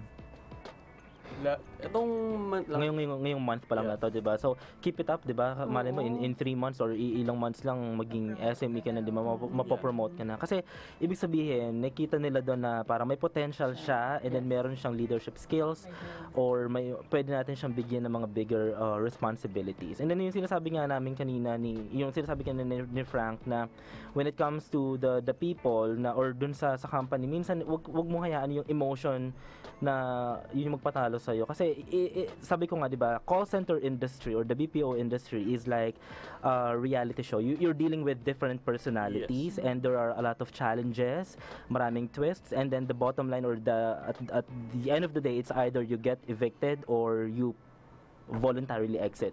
So the way to play the game, and then this is me speaking on behalf, or this is me speaking kasi masyado akong fan ng Survivor. This is what I've learned after years of watching that reality show, na parang mostly, okay, lahat ng mga nananalo dun sa reality show na yun, best players are actually, hindi sila emotional. Okay, they know how to play both sides of the house. They can become pro management, they can become pro agent, they can become in between, they are actually very fluid sa kung ano na nangyari. Saka very flexible sila pag nagkakaroon ng mga change. Kasi may bagong process, hindi ka pwedeng umiyak na hindi mo na gagawin to or biglang may nag-resign, yung friend mo nilipat na ng seat or ng whatever, okay na nilipat na ng floor. Hindi mo pwedeng mag-resign ka because lang dahil dun sa mga ganong kababaw na reason. You have to focus on your goal, kung ano yung prize. Kaya yung mga nanalo dun sa Survivor na yun, parang at the start pa lang, nakikita na nila dun na parang this is just a game. Okay? That is true. I have to agree with you, MA, kasi, you know, being with the company that I've been with almost 5 years na ako. Wow! Diba? So, what kept me in that company, despite all the challenges, is like what you said, yung emotions is the last thing that you have to really think about. Kung meron kang hinanakit sa isang tao, don't bring it to the workplace. Unfriend mo na lang sa Facebook. Yeah. Ako may every time na tinatanong sa akin yun ng trainers, kasi di ba may mga parang activity every time na may training. Tinatanong nila ako, paano kung meron kang problema sa bahay, anong ginagawa mo? Personal issues at home. Papasok ka ba? Mag-a-absent ka ba? Ako, sinasabi ko, I learned it from one of my trainers sa EGS. Sabi niya sa akin, every time na may problema ka, lahat naman tayo may problema araw-araw. I know. Imagine mo na lang na may baso dito sa palad mo na empty, tapos bago ka pumasok sa isang company or sa company mo, ilagay mo lahat ng emotions mo, yung mga, alam mo yun, yung mga problema mo. Mga burdens Tapos and all ilagay mo that. lang siya sa labas ng building, tapos pagkapasok mo dun sa company mo, parang refreshed, newly person ka. So yun yung araw-araw kong ginagawa sa company. Kung ano man yung meron akong problema sa bahay, bahala ka muna dyan kasi by the end of the day, problema pa rin naman kita eh. It boils down talaga sa mental strength. No? It's the way to convince yourself na, you're all business na since you just badged in. No? How about you, Greg? How do you manage that na personal issues to, na ganon? Personal issues, gaya nga nung bagong TL, advice niya sa akin, kung may personal issues ka, leave it outside. Pag nag-badge ka, iwan mo na doon. Yeah. And you've learned naman na, di ba, through yung mga experiences mo before na binaha ka lang, ganito, you leave. Ito, lesson talaga sa akin. Yeah. Na, si teammate, may bagong prospect na company. Team, tara, resign tayo. Yeah, Hap tayo. Bad influence kasi yung mga yan eh. Hindi talaga yung may kasalanan eh. Tapos, team, ganito kasi ako, mag-start na ako bukas. Sa mga tenured agents yan, pag-isipan nyo na mabuti. Or sa mga may balak pumasok ng industry na to, pag-isipan nyo na mabuti ng 100 times or million times kung fit ba talaga sa'yo itong work na to. Kasi, mag-i-enjoy ka naman once na nahanap mo yung company na mag-aalaga sa'yo at ibibigay yung mga hinahanap mo. Just work hard for it. Yeah, that's correct. Ano, research, ang dami ng mga reviews available online. It's for you to set your expectations. Ano yung papasukan ko? Para hindi ka naman magulantang pagpasok mo doon, ganito pala. Yeah, Alis make up na lang your ako. mind, di ba? Na, tsaka yun nga, kasi pag nandun ka na sa company na yun, minsan, lalo na pag nakasign ka na, especially kapag merong training bond, you have to stay for the company for like 1 year. It's a commitment, di ba? It's longer than your relationships actually, na 1 year ako mag-stay dito, na ganun yung na wala kang choice na unless you have to pay the bond, di ba? Na normally 100,000 plus. So, ano po siya, hindi lang siya joke na ano, unless fly by night siya, yung katulad sa kanya na wala nangyari. Pero if you want to build a career, not just have a job, you have to take it seriously talaga. Yes, that's correct. And for you to hit, if you are aiming, if you are gunning for higher position sa what day, ano, hindi pwedeng paalis-alis ka din ng company, di ba? Parang yung may tinatawag sila, jack of all trades, master of none. Lahat ginawa, no? Oo. Lahat ng account inikot, billing tech, customer Saka service. magsasawa ka rin in the long term na kakahap. Yeah. Kasi ako, naikuutan ko na lahat ng tech account. Yung mga telco US, naikutan ko na. Even shopping shopping ng online. Ang dami mo nang alam, no? Dapat sa'yo tinutumban. Tsaka add ko lang, no, sa mga gustong pumasok ng BPO industry, yun nga, sabi ninyo, alamin nyo kung ito ba talaga sa inyo. Kasi hindi ka magsistay sa isang company kung hindi mo gusto o mahal yung ginagawa mo. Yeah, I agree. Yung isa pang dahilan that some of them come into this industry is like, try ko lang. Yeah, okay. Diba? Springboard lang. Testing ko. Kaya sila nagiging hopper because hindi sila nagsaset ng goal pagpasok nila. Dapat meron ka na nakaset kung ano ba ang gusto mo mangyari sa career mo when you get there. Are you going to be an agent and just go and get the incentives, or do you really want to work towards leadership? Kasi that will help you and will help the company, diba? Correct. To go and enhance you more. Yung sa'yo pala, Marie, kasi since you've been in this company for like 5 years, meron ka pa ba mga ibang BPO companies na pinagmulan before? Can you share your story pala? How did you get? Naman. Actually, I also started with Globe. That was my first ever call center sa Laguna. Hindi naman ako nag-ikot ng Pinas katulad nila. Galing ako Laguna because that's where I actually came from, where I lived with my mother. So when I was with a company for 8 months, I had to resign because my son, he had cancer. So there was a reason for that. After that, after a few months, I started with Epic Star, which is no longer here. And then I stayed with that company for like 7, 8 years. That was the longest company I've been with. There were 2 companies though that in between that I don't really talk about much kasi very short span yung stay ko. One company I only stayed for 2 months because I got pregnant after that with my husband. And then the other company I stayed as an agent kasi buntis lang ako para may trabaho lang. Wala talaga akong goal. In other words, gusto ko lang kumita ng pera to prepare for the pregnancy. And then this is my last company so far. So the reason why I stay with this company and why I'm still there is because family na yung account. I've been with the account ever since I started, and now I'm leading as well sa account na yon. Not only as a trainer but my own team. So there, it's about growth as well. Kasi I had a goal when I went in. Sabi ko, gusto ko maging trainer doon. Yes. Ayun, so that happened. Ayun. Speaking of goal, kung ang goal mo lang naman pagpasok sa call center para lang mabili mga gadgets na gusto mo, utang na loob, wag na. Kasi sinasayang mo lang yung effort mo, nag-apply ka, but you will follow the light na palabas na ng building. Yeah. Nagpasa ka na ng resignation. Correct. Isipin mo din yung taong nagpakahirap sa team, which is si TL. Mga ka-teammates Kasi mo. lahat ng nagre-resign, meron silang tinatawag na scorecard din. Metrics din ang itatamaan. Yeah, okay. Yung attrition rate din nila, no? Tsaka yung kanina nga pinag-uusapan natin na if you're actually applying na parang dahil trip-trip mo lang, kailangan nga siguraduhin mo muna yung papasukin mo. Kasi nga, kailangan magkaroon ka ng goal. Kung ang dream mo ba talaga, hindi naman sa call center agent lang. Kasi hindi naman natin sinasabi dito na parang kung nag-stay ka as an agent or pag nag-stay ka sa company na yan, do not leave.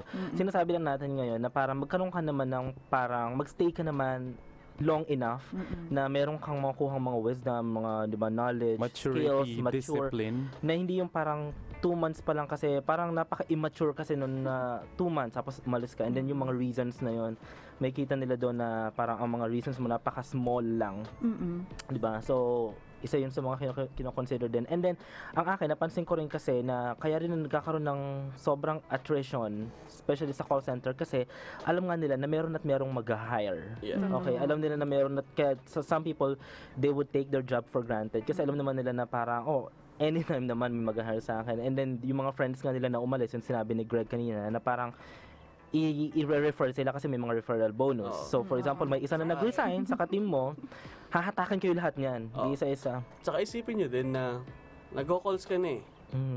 Tapos kinabukasan, mag-a-apply ka. Then, yung kaka-apply mo na yun, naisipan mo bigla, immediate resignation na ako. Kasi may mga nagsusulsul sa'yo eh. Pero isipin mo, pupunta ka ng magpapaprint ka sa computer shop ng resume. Tapos nakakailang update ka na ng resume. Nakakailang Xerox ka na. Okay, NBI clearance, police clearance. Pero pag sa recruitment ka na, magugulat ka na lang yung mga naging kabatch mo sa iba't ibang centers na recruitment. Kayo-kayo pa rin nakikita. It feels home. Isipin mo family. Na-experience ko yun. Yung everytime na pupunta ko sa isang company. Same. Sabi ko, parang kilala kita. Magugulat ka na lang may mag-approve sa'yo. Uy, kilala kita. Di ba taga-ano ka dati? Tapos parang may papaisip ka, oo nga, nakasabay din kita doon. Yung parang gano'n. Tsaka, isipin nyo din na yung naka-headset ka na eh. Bigla mong tatanggalin. Pupunta ka sa interview room. Pag hindi ka nakapasa, or pag natapos yung interview mo, yung doubt mo sa sarili mo, nakapasa kaya ako? Hindi, kasi nga, yun nga, you will start over. Kaya, believe din talaga ako dun sa yung mga hoppers na, kasi ako wala akong tiyaga pumila sa mga government offices to look for, mag-collect na naman ng mga requirements, mag-undergo, mag-formal attire ka na naman. And then, hindi naman sa nagiging comfort zone yung kinalalagyan mo ngayon, but you look at the big picture kasi, di ba? You consider a lot of factors na parang what are the benefits na nag-i-stay ka dyan, and what made you stay in the first place, and then what keeps you going within the company. Kung kaya mo naman na i-open yung eyes mo dun sa mga ganon, kaysa naman dun, kasi alam ko maraming glaring talaga sa ibang company na parang we can give you these ito yung magiging parang signing bonus namin, referral bonus, ito yung magiging package mo, we can triple your salary. Nandun siya, pero you consider din malapit ba siya sa bahay, ano ba yung magiging opportunity cost nun, di ba? Kasi pag dumating ka nga dun, normally ito yung napansin kong trend dun sa mga ka-teammates ko na we've grown together in the same company, and then parang they finally decided to leave.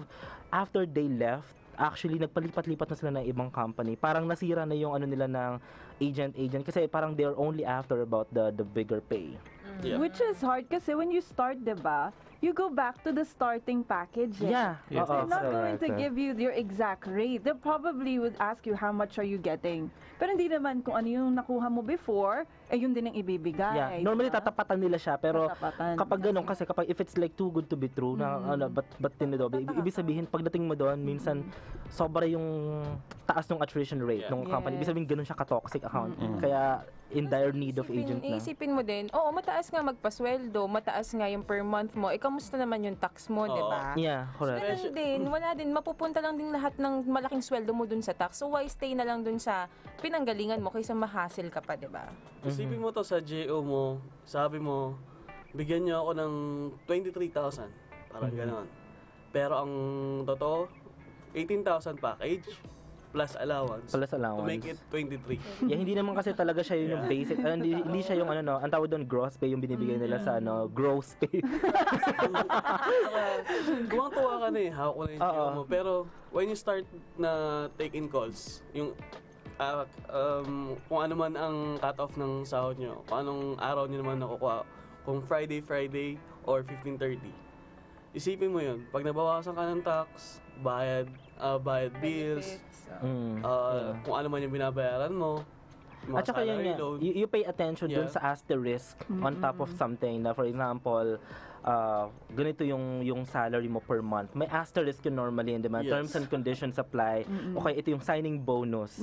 Minsan nakalagay doon na glaring na 40,000 signing bonus. Pero nakalagay doon you have to stay within the company for 6 months. You have to pass certain training before you can get it. And hindi mo siya makukuha ng full ng isang bagsakan. Makuha mo siya, it's either installment, di ba? Maraming mga ganong terms and conditions. Kaya you have to be very, very ano ba to?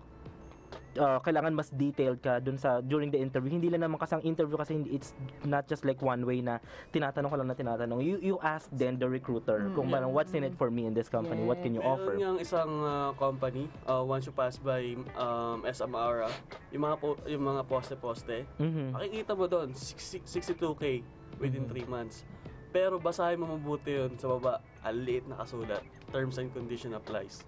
Project-based, like sa EGS, may seasonal account, 62,000, 72,000 within 3 months. Pero ang catch doon is, half yung makukuha mo lang by the end of the contract at dapat ma-hit mo lahat ng metrics. At wala kang babagsak. Kasi pag bumagsak, kasi yung ex ko nag-project-based din yun eh. So parang ang 72,000, half nun, yun yung susweldohin mo each payout. Tapos yung half nun, makukuha mo pag na-meet mo lahat ng metrics pag wala kang ano. So kailangan ma-interview ka din dapat sa interviewer mo para matanong mo talaga yung terms and conditions. Mamaya, read the contract. Yeah. Read the contract thoroughly. Kasi dahil nga, sabi mo nga, nabablind tayo dun sa total gross. Yeah, correct. Pirma na lang. Tapos yung pala, ang daming terms and conditions, hindi mo binasa. Then when you get there to the production or yung nagsumusweldo ka na, Correct. doon mo na na-realize, hindi naman ito yung pinangako sa akin. At saka wag kayo dun sa mga verbal na mga sinasabi lang nila. Kaya make sure it's like black and white. Black and white. Kung ano yung napag-usapan ninyo nung recruiter, for example, sinabi niya na night shift lang tayo or dress code or mga ganito. You have to look it up dun sa contract na sa sign mo. Kasi pag nandun ka na sa production and then ginawa mo yon na nag-dress down ka or whatever, sinabi kasi niya sa akin ng recruiter eh. Minsan kasi may mga recruiter din na ganyan eh. So sobrang desperate lang nila na makuha nila or mag-sign ka. At saka, yung sa contract, wag niyong basahin yung harap lang. Yeah. Everything to detail. They're actually asking you to sign every page. Every page. Diba? Although overwhelming yun. Kung gusto mo, kumuha ka pa ng lawyer ba? Ipa-interpret. hindi ako nagbabasa ng kontrata sa totoo lang. You should start reading your contract. You can also ask them na can I take it home or can I just spend more minutes? Kasi minsan hindi naman nila i-rush. Okay, it's against the law naman na. Actually, hindi marami nakakaalam, pero you can even negotiate your pay. Yeah. If your tenure is of course valid or let's say qualified, you can. Hindi alam lahat ng tao yun. If you have the guts to ask for higher, diba? Once it's printed, pwede nilang i-reprint, pwede nilang i-edit yun. Okay, so by the way, we have to take a break po mga ka-teammates and sa pagbabalik natin, pag-uusapan pa natin all about life of a call center hopper. Kasi maraming mga nakatutok ngayon. Babasahin din po natin yung mga comments. So if you are just tuning in sa ating live session, please go ahead and participate sa ating discussion. We have to take a break mga ka-teammates. Time check in the Philippines, 7:36 a.m. Stay with us. TriMedia, DZRJ, ang himpilan ng bawat Pilipino.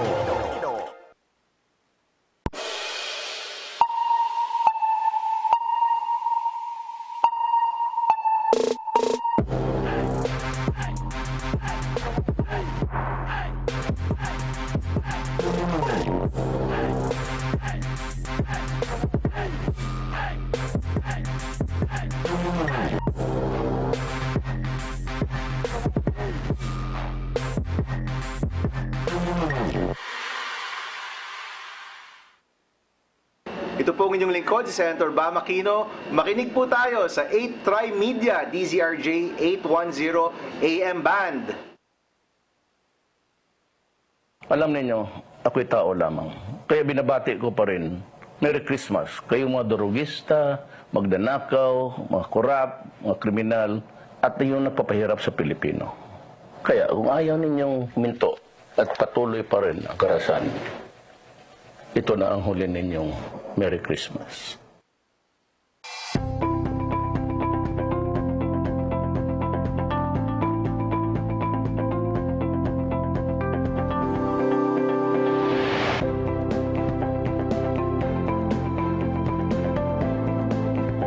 deliver.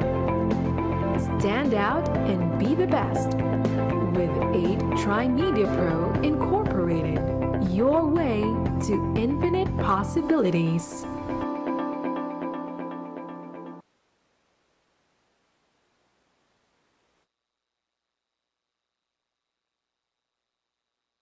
Nakikinig sa DZRJ 8:10 AM. TriMedia ang himpilan ng bawat Pilipino. TriMedia, DZRJ ang himpilan ng bawat Pilipino.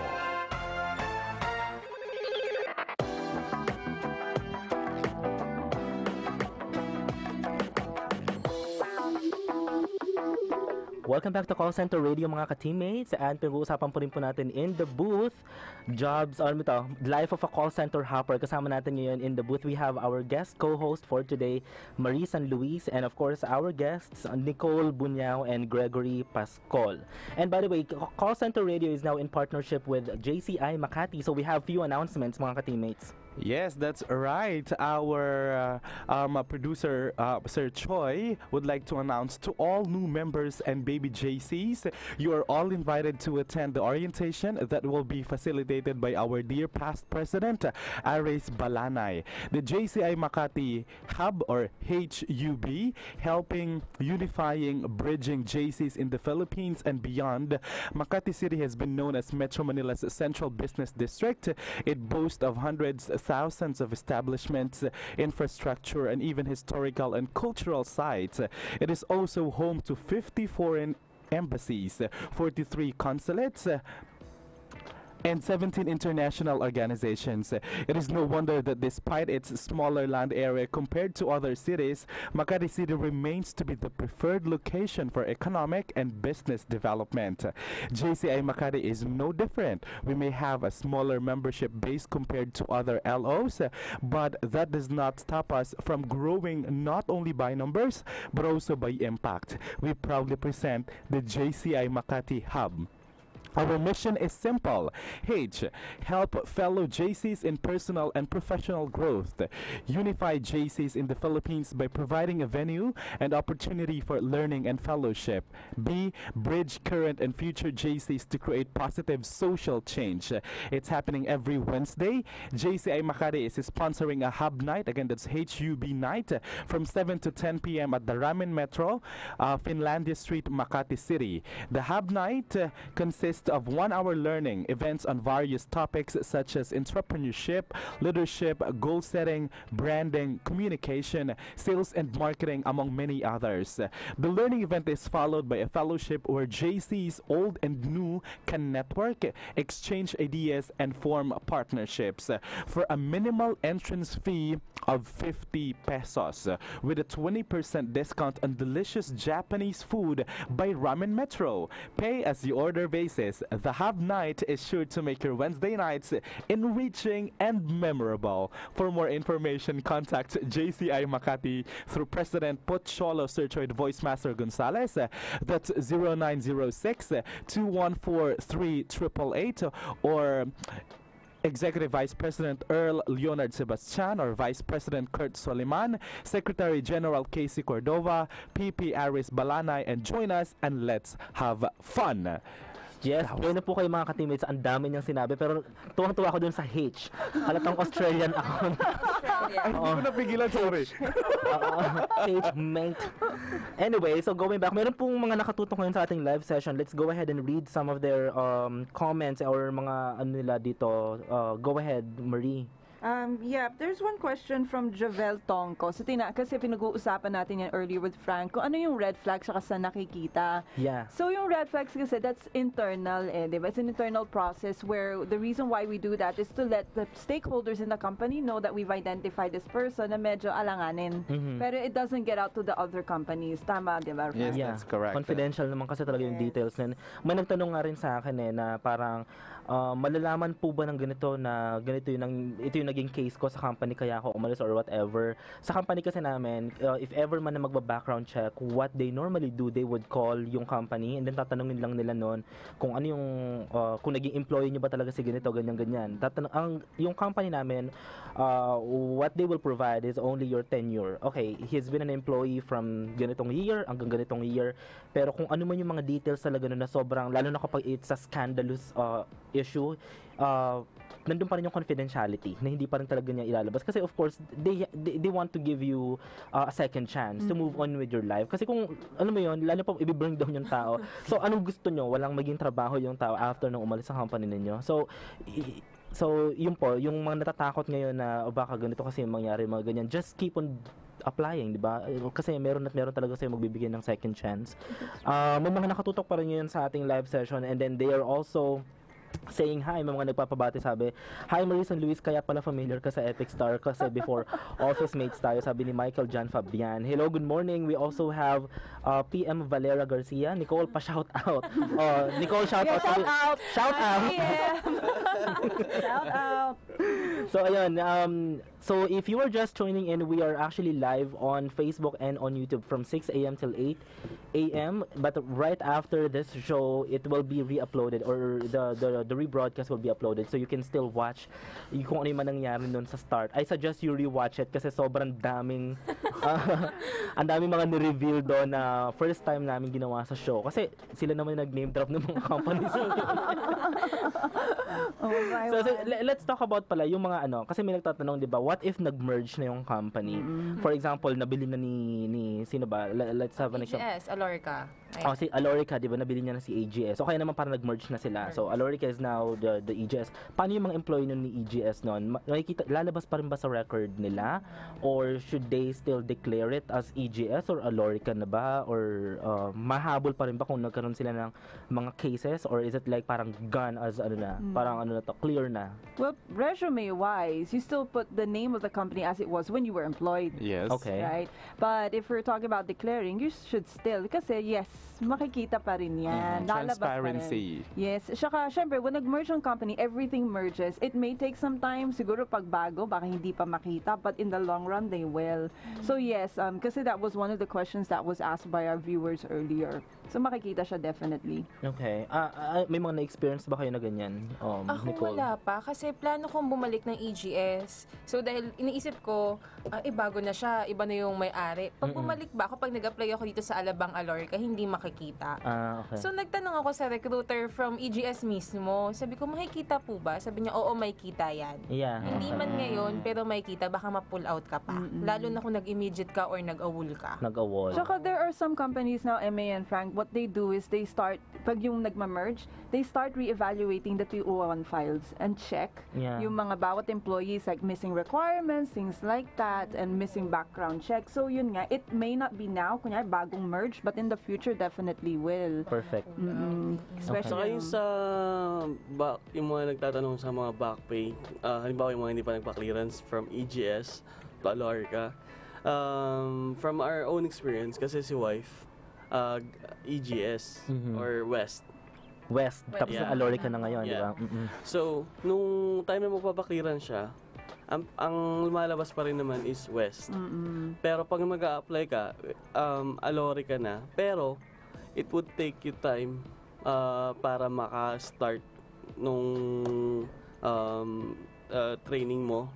It's because they're going to check all the details first. Okay, yeah. Hanapin pa nila yung previous TL mo kung andun pa. Let's talk about the back pay. Pag umalis ka ba prematurely sa isang company, may back pay at may back pay ka pa rin na makukuha? Yes. Ako, to be honest, nung EGS ako nag-awol ako, di ba?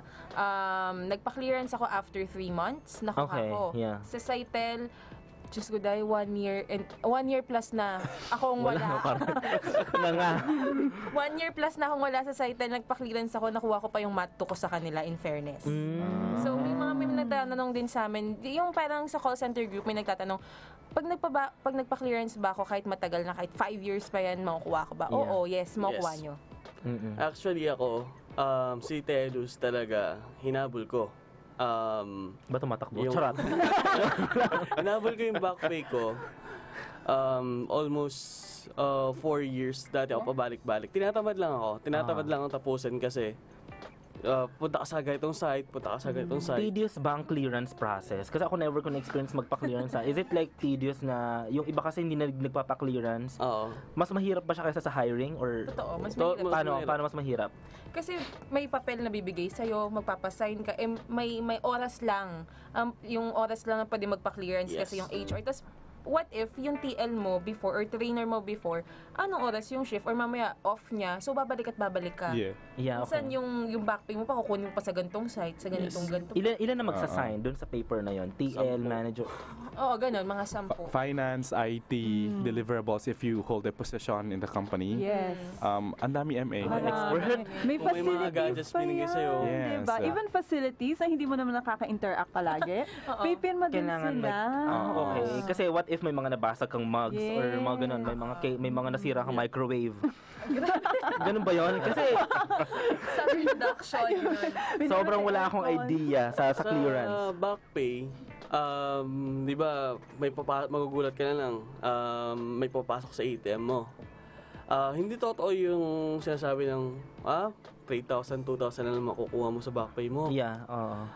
From my own experience, nakasahod ako kay Telus before ng isang cut-off. So, hindi ko ninabol. After 2 years, saka ko lang na-realize, try ko kaya magpa-clearance kay Telus. Which is, yun nga, ginawa ko siya for almost 4 years. Kasi, yung TL ko before at saka team manager ko, wala na, nag-resign na rin. Yeah, so mas naging challenging. Oo. Yeah, so HR ka na nag Sa HR na lang. Kung ano man yung naging overtime mo or kung ano man yung naging last hours mo, ang ibibigay na lang sa'yo, basic na lang, wala na yung ibang compensations. Yeah, kasi no one can actually vouch kung ano man yung mga nangyari doon, di ba? Let's talk about yung mga SSS, mga gano'n. Nalilipat ba siya agad? Or, kasi feeling ko isa yun sa mga pinaka-stressful kapag lilipat-lipat ka ng company na or lalo na kapag may gap. Yeah.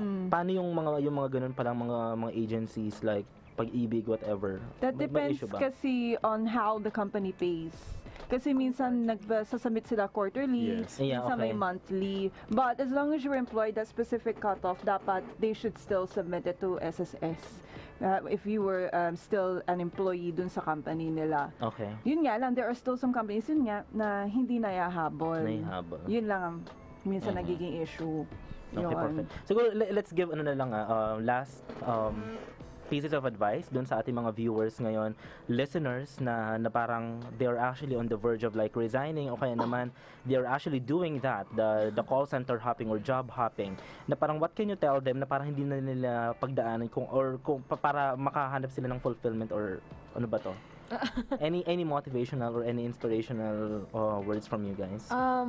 Sa akin, based on sa experience ko, na yun nga, isipin mo muna ng mabuti kung ano ba talagang gusto mo. Yeah. Kasi hindi ka magtatagal sa isang company. I always say this when it comes to interview.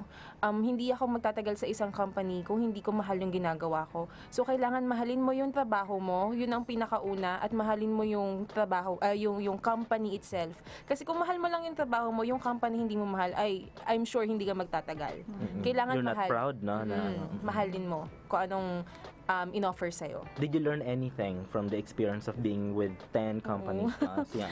If anything that if there's anything na merong salamin sa harapan mo ngayon. na natutunan mo na parang sana hindi ko na lang ginawa or whatever. Parang hindi na nila gawin.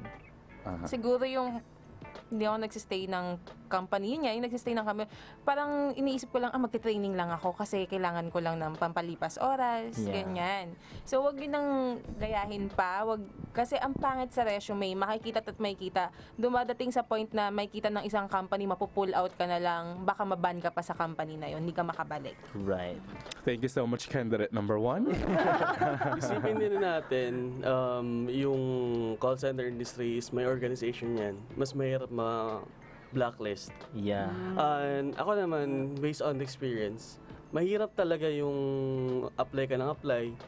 Yung mag-iisip ka kung paano ipapasa yung requirements and yung interview mo. Kaya tama yung isipin mo muna yung isipin mo muna yung mga actions mo against resigning. Kasi once you resign, dahil sasabihin mo, company ko kasi ganito kaganda. Company ko kasi meron ganito. Don't compare na. Yeah. Once you earn the company ngayon, kung asan ka mang company, utang na loob, doon ka na. Stick to it. Stick to it because hinahanap mo pala yung company before kasi may mga facilities na ganito. Ang tanong, bakit ka nag-resign? Kung nang dahil lang sa TL mo, kaya ka magre-resign, or dahil si barkada mo, ka-teammate mo, solid, sinasabi ng solid tropa to. Solid tropa nga, pero paano yung mga pinapakain mo sa bahay? Paano yung mga pang-araw-araw na gastos mo kung nag-resign ka? Kasi, oo, masaya ka pa. Andyan yung isang cut-off na sahod mo na hindi mo pa ginagalaw.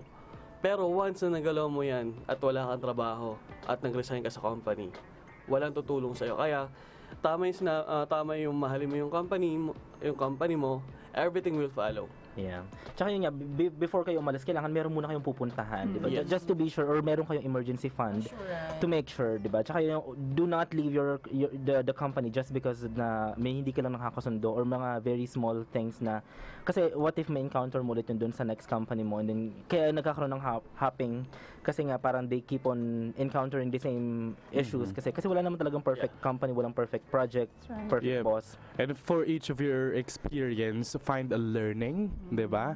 Para may apply mo sa next company mo. I believe that we are all after for stability, and it comes with maturity and discipline. Hindi pwedeng ganitong months lang and then all that.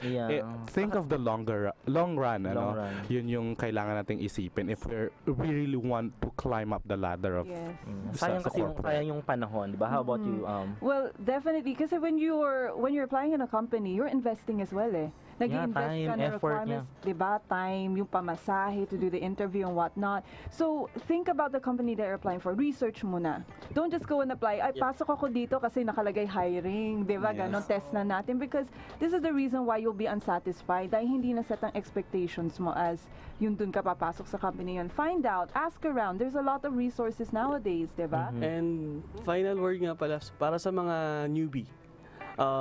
Kung gusto nyo itong industry na to, go for it. Huwag niyong isipin na tenure yung kasabay mo. Be yourself. Huwag kang ma-intimidate dahil, si kuya, tenure. Tsaka yung iba naiinggit kasi sila sa malaki na yung sweldo ng kabatch nila, kaya hahabulin nila yon. Ganito na pala siya, more than ganito na pala yung kinikita niya. Hahanap siya ng company na ganito. So you're not actually you're adjusting based on other people's kasi, 'di ba? Nasa sarili naman natin yung mga satisfaction natin, 'di ba? Minsan kahit na hindi naman kataas yung sweldo mo, if you're really happy with the people that you're working with, it's fine. If it's like closer to where you live, it's fine, 'di ba? As long as nandun yung peace of mind, kasi yun yung hindi nababayaran ng kahit anong sweldo and compensation.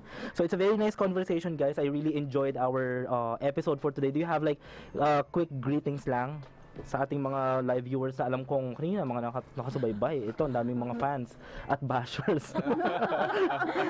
Go ahead, Nicole. May mga babatiin ka. Hi lang sa mga taga-teleperformance, lalo na sa mga taga-Telstra, complaints department, hi. Tas hi din sa jowa ko, kay Aaron, hi. Alam kong galit ka kasi umalis ako, pero hi pa din. Ako, shout out sa wife ko na iniwan ko sa bahay, na sinabi kong isasama ko dito. Oo, sana kasi sinama mo. Honda Bells ako kanina. Galing ka pa ng shift? Galing ako ng shift around 2. Nakarating ako sa bahay ng 3. Sabi ko, 8 lang ako, pero alas 5 na nagising ako. Honda Bells ako pagpunta dito. Shout out nga pala sa mga agrupo ko sa riding community. YM3CP, Sector 6 ng Cainta, Rizal, Marikina, at sa buong RG community. Magandang umaga po sa inyo lahat. Good morning. Go ahead. May mga ipapromote ka, Mama Ni. Ay, wala pa naman ako ipapromote. Katulad mo. Mas marami ka ngayon sponsors. Pero I just want to say thank you for those that, first and foremost, thank you and also to Frank for inviting me to co-host with you today. And then also just hello to my fellow colleagues in Converges. And then also my readers ng aking blog, mamanisnest.com. They're also watching. So nakakatawa lang. Yes, Mama Ni, yours. And how about your Frank? Yeah, hello sa lahat ng nakakakilala sa akin. Especially sa family. More racket, no? More racket, more fun. And for your professional hosting need, whether it be a corporate or a social event, you can always count on me. You can like my official Facebook page, that's Events Hosting by Frank Rizzo. You can search me on Facebook or Instagram just by typing The Terrific Host. At on pa din po ang the bridal fair ng Here Comes Thy Guide Season 2 sa Tagaytay International Convention. We're on our second day today. Yes. Wow. And magpa-member po kayo dun sa aming call center radio network kasi we are actually looking for guests na naman sa ating mga future episodes. We are actually planning to have an episode regarding infidelity issues in the call center, or for kung may mga nakakaalam or kung may mga gusto mag-share ng kanilang stories or yung mga nagbago na or whatever. I'm not sure kung paano magmamaterialize ang episode na yun, but I hope we can have as bolder, as better topics to come in our show. So again, 2 oras na naman po ng inspiration, motivation, and empowerment ang nagdaan dito sa call center radio, which is now in partnership with JCI Makati, jcimakati.org. For just go ahead and visit that if you need more details. And of course, this program is made to you or brought to you by Pochology Academy and Creative Voices Productions, headed by the voice master of the Philippines, Sir Pocholo de Leon Gonzalez. And muli, kami po ang inyong mga ka-teammates sa BPO. I am your call center vlogger. My name is M.A. Buendia. And I am your events host, ka-teammate, the terrific host, Frank Rizzo. And this is Marisa Luis. Marisa Luis, Tanya, get well soon. See you next week. And see you next week, guys. Thanks for tuning in. Stay tuned for the author's voice, right, coming after the break. Okay? Bye! Bye! It's here, the only radio talk show made specially for all workers of the call center industry. Call Center Radio. It aims to become a platform for conversation about anything related to the call center industry. We'll have different guests every week to discuss some tips, advices, and share inspiring stories of BPO employees. Call Center Radio. Call Center Radio. Hosted by M.A. Buendia, Frank Rizzo, and Tanya Sebron. Every Sunday, 7 to 8 a.m. Only here at DZRJ, 8:10 a.m. TriMedia, ang himpilan ng bawat Pilipino. TriMedia, DZRJ, ang himpilan ng bawat Pilipino. Ating alamin at unawain ang executive